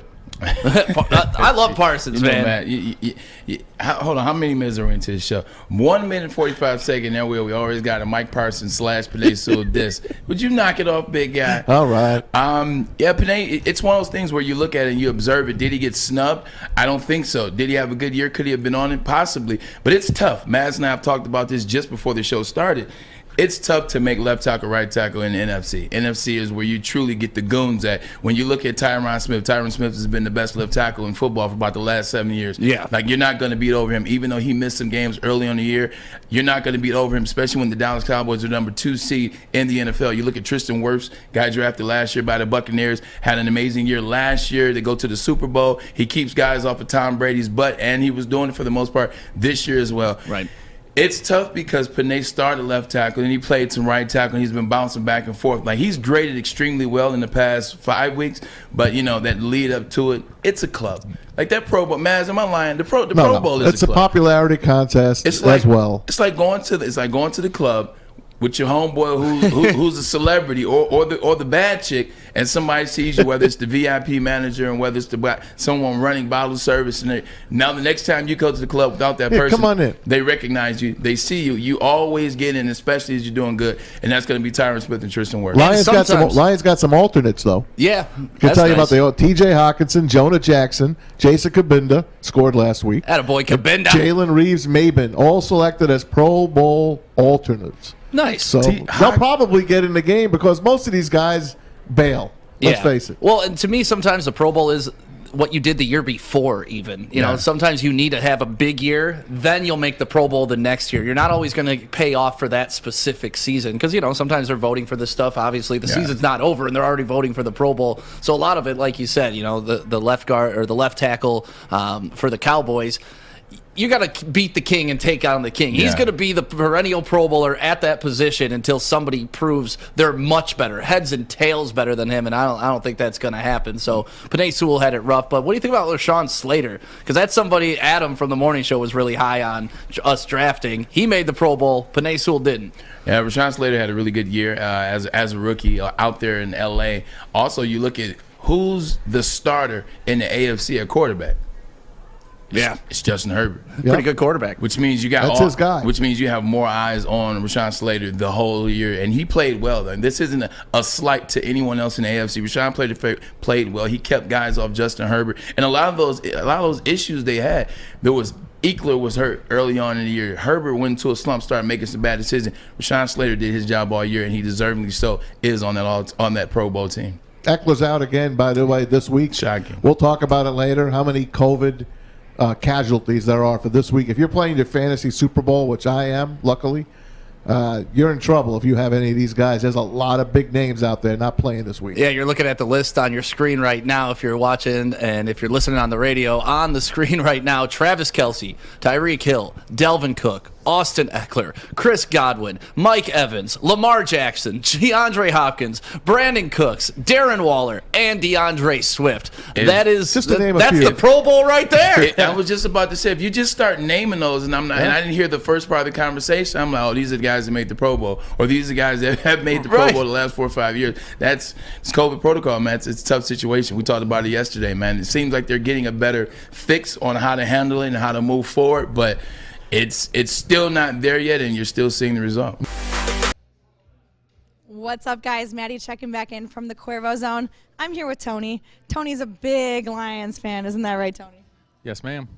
He's been to 3 games already this season. Hasn't seen a single win. How are you feeling about going into today's game? Not very confident, but, I mean, right now I don't want him to screw up the draft pick. Sure. Round of applause from the cheering section over here. So, what are your predictions for today's game? They'll make it interesting, but by the fourth quarter it'll be over. Atlanta will take it away. So we talked about this a little bit before we came on. So the Lions have this ability to lose to the worst team, win against the best team. Do you have any preference whether or not Goff plays today? Without him, we're no chance at winning, so I think that's good for the way our season has gone. Okay, and do you have any We got a lot of fans over here wanting the draft pick over a win today. What would the win mean? Like, if we did get the win today, what are your score predictions? I'd be like 28-21. 28-21. Okay, well, I guess that's fine. You think we're going to get a lot more points than I think we're going to get. However, let me ask you this. So what are your favorite things about going to the Lions game? Why are you a Lions fan? Just grew up being a Lions fan. It's always fun going to football games, no matter where you're at. We go to one every year somewhere, most time an away game, and it's just fun. The atmosphere is always fun, tailgating. When they win, it's even better, but, it's just a fun atmosphere. Awesome. Well, do you have any final words for the end of the Lions season? What would you like to say to them? Just get that number 1 or number 2 draft pick. There you have it. He's on your guys' team. Back to you. I think you found your guy, man. Oh, man. Thank you, guys. Neal. Hey, and then Neal, a hero comes along with the strength to carry on. That I love this country. That's why I have hope. I love that guy. There it is. That is hope for the future of. He's got common sense, they man. Say that like, a hero look, can save us. Look, he's got his Lion stuff on. He's here. He's here at O'Toole's in Royal Oak. He's going to watch the game. Mm-hmm. You know what? He likes NFL football. He's going to have his drink up at the bar. I like that guy. I like what he's about. I like the fabric of that guy. Yeah. Well, speaking of a guy that we may potentially like, Braylon brought up Jalen Hurts. No, I always like him. And Tua Tagovailoa, franchise quarterbacks. Guys that you hate. Guys that I vocally hate, especially Tua. Yeah. Right. I'm gonna start with this. Jalen Hurts, from week 1 till now, has grown up so much. Yeah. And when I watch him play, it's not that what he does with his feet; it's what he does with his eyes. Yeah. And he's gotten a lot better, and he can throw the football. That's not the question here. And as the season has gone on, I've actually gone on to like Jalen Hurts more and more, and I think it's a lock that you got to give him next year. And I think you'd be very stupid in Philly not to. Yeah. I think he is the core foundation of that offense. Miles Sanders, they should have ran the ball way earlier in the year. I can't believe they literally spent 5-6 games not running the ball. But you've got something there. It's funny that we're talking about the individual that replaced the other individual and made him transfer schools. Talking about Tua Tagovailoa replacing Jalen Hurts in Alabama. But, what I think about it is early on in the year, they were putting way too much on Jalen Hurts' plate. They were asking him to pass the ball 40 times a game to win games. They were asking him to do a lot of RPOs, wanted him to use his legs a lot. They put way too much on his plate. Not saying that he wasn't a guy that could lead and take some of it, but you can't put that much stuff on a plate, especially when you're trying to find yourself as an organization and franchise and a first-year head coach. As the season has gone on, they have figured it out a little bit more and more. They introduce Miles Sanders more and more. They introduce less running by Jalen Hurts, not having him throw the ball down the field to Devontae Smith all the freaking time. Finding his rhythm, finding his balance, run, pass, intermediate routes. Everything isn't going down the field now. Now it's intermediate. Now it's some mesh routes. Now it's some short stuff, getting him into a rhythm. If you want him to be a prototypical passing quarterback, then he's not your guy to run your franchise. If you want him to be a really good player who can pass the ball and also can be helped by a great running game, he's definitely your guy. I like Jalen Hurts. Here's the thing with Jalen Hurts. $883,000 this year. $1.1 million next year. $1.4 million the year after that. He can play quarterback in the NFL, and he's pretty good. That's what I'm talking. Second-round draft pick. Mm-hmm. You feel me here? Like no. Look, I feel I am right, much but, more. But they have tools right now. Stick, hey Stick, you need to calm yourself down. Stick will be down at the brass rail, by the way, tonight. Make sure you check in for the Lions post-game show. He'll probably be beside himself if they lose. He'll be all upset because that's the way he operates. But that's all right. Yeah. We need Sticks in the world. We need the guy that we talked to in the Cuervo zone as well. It takes all kinds to make the world go round, Jade. Unfortunately, that is right. All right, let's take a quick moment. We'll rejoin with the WRIF.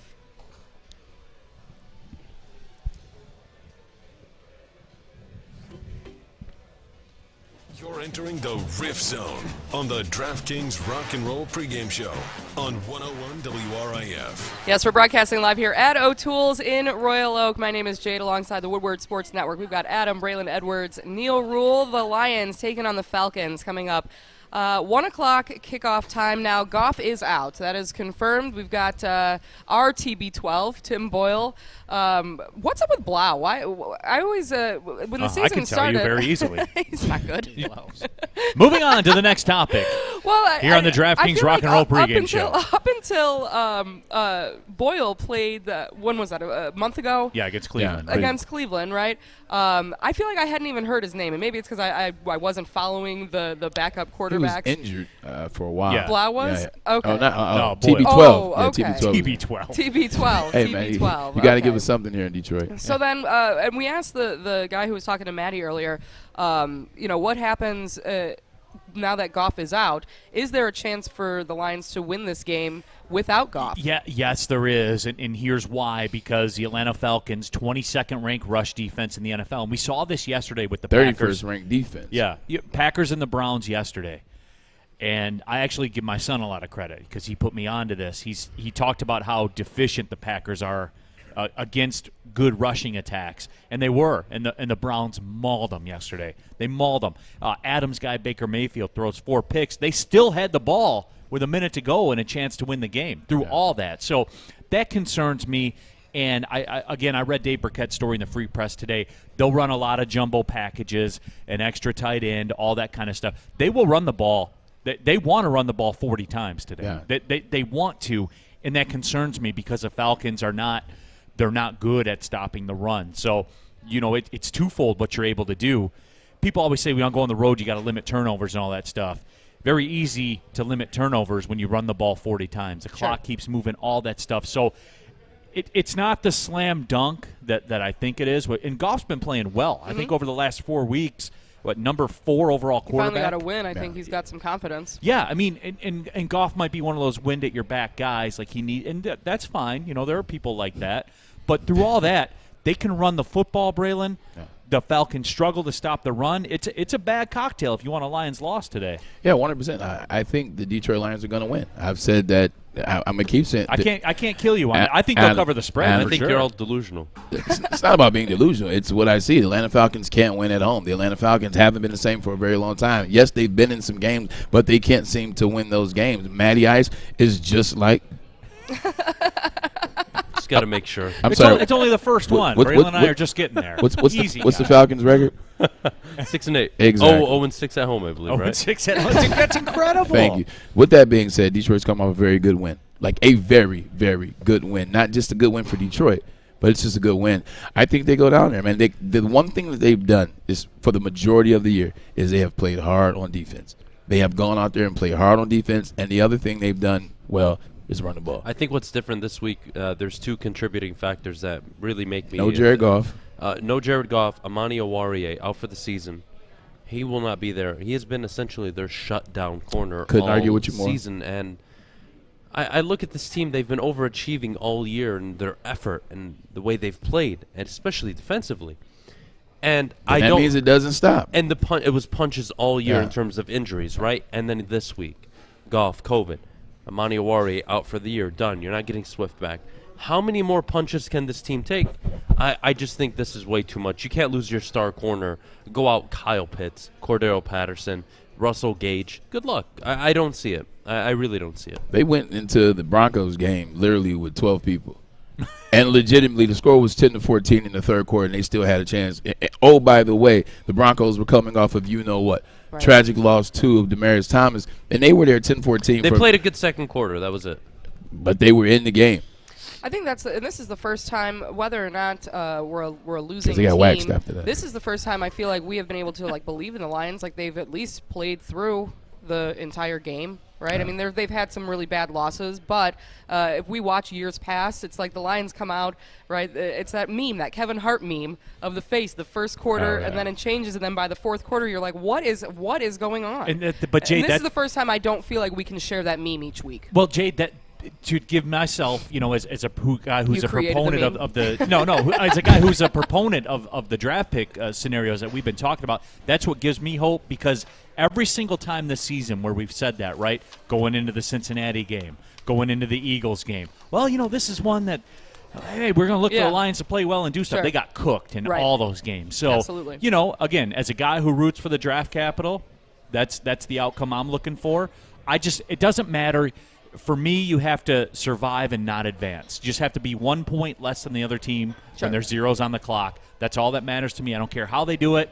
Just do it, baby. Right. Well, we are in the RIF zone as we are wrapping things up here at O'Toole's. Of course, you can come on down and watch the game. The Lions taking on the Falcons. So let's do a little RIF zone action, gentlemen. Braylon and Steve, you guys are tied. Braylon, you had a rough week last week with your picks. Went 1 for 5, and so I'm sorry for your loss, but I have done that pretty much every week. So. It was some random games last week. Oh, by the way, the Detroit Lions beat the Cardinals. Sure, Get out of absolutely. here. So Adam's going to be picking today for Ryan, and then Neal will have you pick for Can I pick Tom. for Maz? Oh, yeah. I want to lead the comeback for Maz. He wants all the smoke. Yeah. Okay. All right. Well, of course, the first Call one me is out. the Lions +6 at the Falcons. Adam. Give me the Falcons -6 against the spread. Middle fingers up to Vegas. I'm taking the Lions on the money line. Braylon taking the Lions on the money line. Man. Neal? I do think the Lions hang in this game just by the nature of how they run the football. I do. I just hope.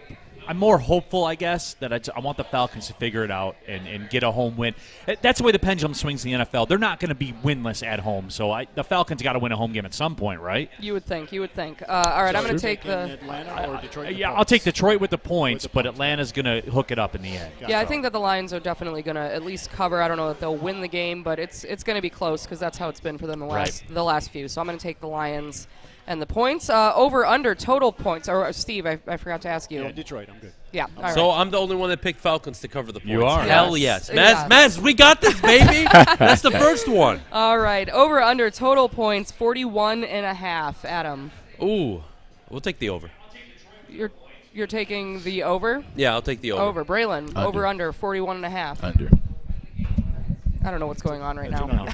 That's an under? Braylon said under. I'll go under as well. Again, just the constant rushing attack of the Lions here today. Yeah, I'm going to go under as well. Steve? Yeah, I hate to stick with the pack here, but Lions have been under in almost every game, Yeah. so under. Yes, absolutely. All right, when the college games came out, what was that, a few weeks ago, we were all down for the pregame show. It was very exciting to watch the announcement of those. Yeah. We did not have the spread at that point, so we're going to do those games with the spread. Sure. So Thursday, coming up this week, December 30th, Michigan State taking on Pittsburgh in the Peach Bowl, MSU -2.5. Adam, who is going to win that game? Michigan State -2.5. Give me the points. Mel Tucker completes the job. Well done all season. All right, Braylon? Pitt. Taking Pittsburgh. Neal? Taking Pittsburgh. Who's playing in this? Like, who's left to play in this No game? one. They're all going to the big So league. it's a coin flip. the favorites minus 2.5 and not 3. I'll take the favorite minus 2.5. I'll take Michigan State. Give me the team with a quarterback. All right, I'm going to take Michigan State as well. Steve? Yeah, I got to go green. Go green. That is correct. All right, That's Friday, a win December for me right there, buddy. 31st, New Year's Eve, Cincinnati plus 13.5, taking on Alabama in the Cotton Bowl. Adam? Cincinnati, the state of Ohio. I'm sorry for what's about to happen. Alabama minus 24.5. I'll make my own line. Braylon. You can reverse the actual real line, and they still would cover that. 31 would be the real line. I'm going with Alabama. Roll All Tide. right. Neal? I'm going to take Cincinnati in this one. I know there's no earthly reason why. I can't make a case for it. I can't sit here and look you in the eye and tell you why. But whenever it's unanimous, I'm just saying, I'll take Cincinnati in the points. And if I'm wrong, you guys at Neal Ruhl on Twitter, cook me. Go ahead. Well, you're picking for Ryan, so. Yeah, absolutely. So who cares, right? At Ryan Armani on Twitter. I'm going to take Cincinnati just because I think that I don't know that they're going to win, but Let's I think ride, that Jake. Let's ride. I think that they'll cover because it's a bowl game and they're going to play really hard. And 3 points for us this week. Yeah, I take it. All right, Steve. Alabama. Which seems like the appropriate choice to make, but I'm going to go with the spread. Anyways, also happening New Year's Eve. They got the best quarterback and the best left tackle in football in college. And they have, Heisman. by the way, they have 2 receivers that rival Ohio State's 3 receivers. Listen, when it's it going to be fun. happens, when it happens. Makes no sense. I can't wait for the entire state of crap Ohio to us to on just Twitter. cry. Friday, December 31st, also happening. Michigan plus 8 against Georgia in the Orange Bowl. Probably the most difficult thing I've ever thought of going into the week. Give me Michigan plus 8. I actually think they win. All right. Braylon. Exactly what he said. Yeah. Except I know they're going to win, so. Money line. Yeah, Michigan north of a touchdown is tremendous value for a team that can run the football the way Michigan can. Now, they haven't seen a rush defense like this against Georgia, but at the same time, I don't think it'll matter. I think they can run the football on them, so I'll take Michigan. Anything north of 7.5, it's a gift. All right, I'm also going to take Michigan. I think they are going to win, and it's going to be a good game for sure. Steve? Well, I had Michigan written down, but if everybody's going Michigan, I will Thanks take for the free points, Steve. Georgia. And of course, lastly, the Rose Bowl happening New Year's Day. Utah plus 6.5 against the Ohio State University. Adam. This is the upset of college football. Utah plus 6.5. I love the coach, love the program. He's building up there in the Pac-12. Give me Utah, 6.5 points. Ohio State, they've had legitimately 6 weeks to be mad, depressed, sad, and angry. They're going to come out and they're going to do you know what. I'm taking Ohio State. All right. Neal? I know it's usually a struggle for those Big Ten teams when they go out to the Rose Bowl. But with all that being said, Ohio State's just too good. And I don't care who's playing, who's not playing. I'm saying man for man, 85 players to 85 players, Ohio State's players are better. And it is a Rose Bowl, right? So, I mean, that if it were, whatever the Snickers other Bowl. Yeah, if it were the Snickers Bowl, Snickerdoodle. maybe I would go Utah. But it is the Rose Bowl. That carries some weight to Ohio State. True. Speaking of bowls, real quick before I make my pick, did you know there's a Jimmy Kimmel Bowl? I did. And apparently at the It's stadium LA they had, something. Did you know in the there's a French urinals- fry bowl where they throw Yes. French fries on the coach after they The win? Idaho Bowl. This is The why this Idaho. country is Yeah, freaking Idaho. obese. We throw food on people after they accomplish something. It's unbelievable. Well, at the Jimmy Kimmel Bowl, apparently they had Matt Damon's face in the urinals. The in the urinals, I saw bathroom, that. Which That's I hilarious. Thought was, They've been having that hilarious. running beef for like the last 15 years. Yeah, It's a running little I beef found between that. them. I found that quite hilarious. All right, I'm going to take the Ohio State University in the Rose Bowl. Steve? When is a marijuana company going to sponsor a bowl? That's Next also season, true. I bet. Bowl. A bowl. A bowl. That was a good one. Right? That is clever. When is that That going to was- happen? They spend tons of money. That was a good one. As just soon as saying. it's federally If legal. they let Barstool do it, I'm sure they'll let a marijuana company For do it sure. at some point. Right. For sure. And think of the combination you could have if people get high first and then wager. Like, that's bonus money, right? There you go. That's all sorts of things that aren't going right. I'll stick with OSU. Another mainly- I free was one, gonna- Maz. The comeback is happening this week, buddy. Never heard of I you. really did want to go Utah, but I changed my mind on the Georgia. I'm not changing my mind on this one. Going OSU. All right, there you have it. This is the DraftKings Rock and Roll pregame show. The Lions taking on the Falcons. Again, we are here at O'Toole's. Come on out here, watch the game, grab some food, and thank you guys from the Woodward Sports Network. We will see you next week. Have a good one. Draft capital, baby. There we Draft go. capital. Lions. There we go.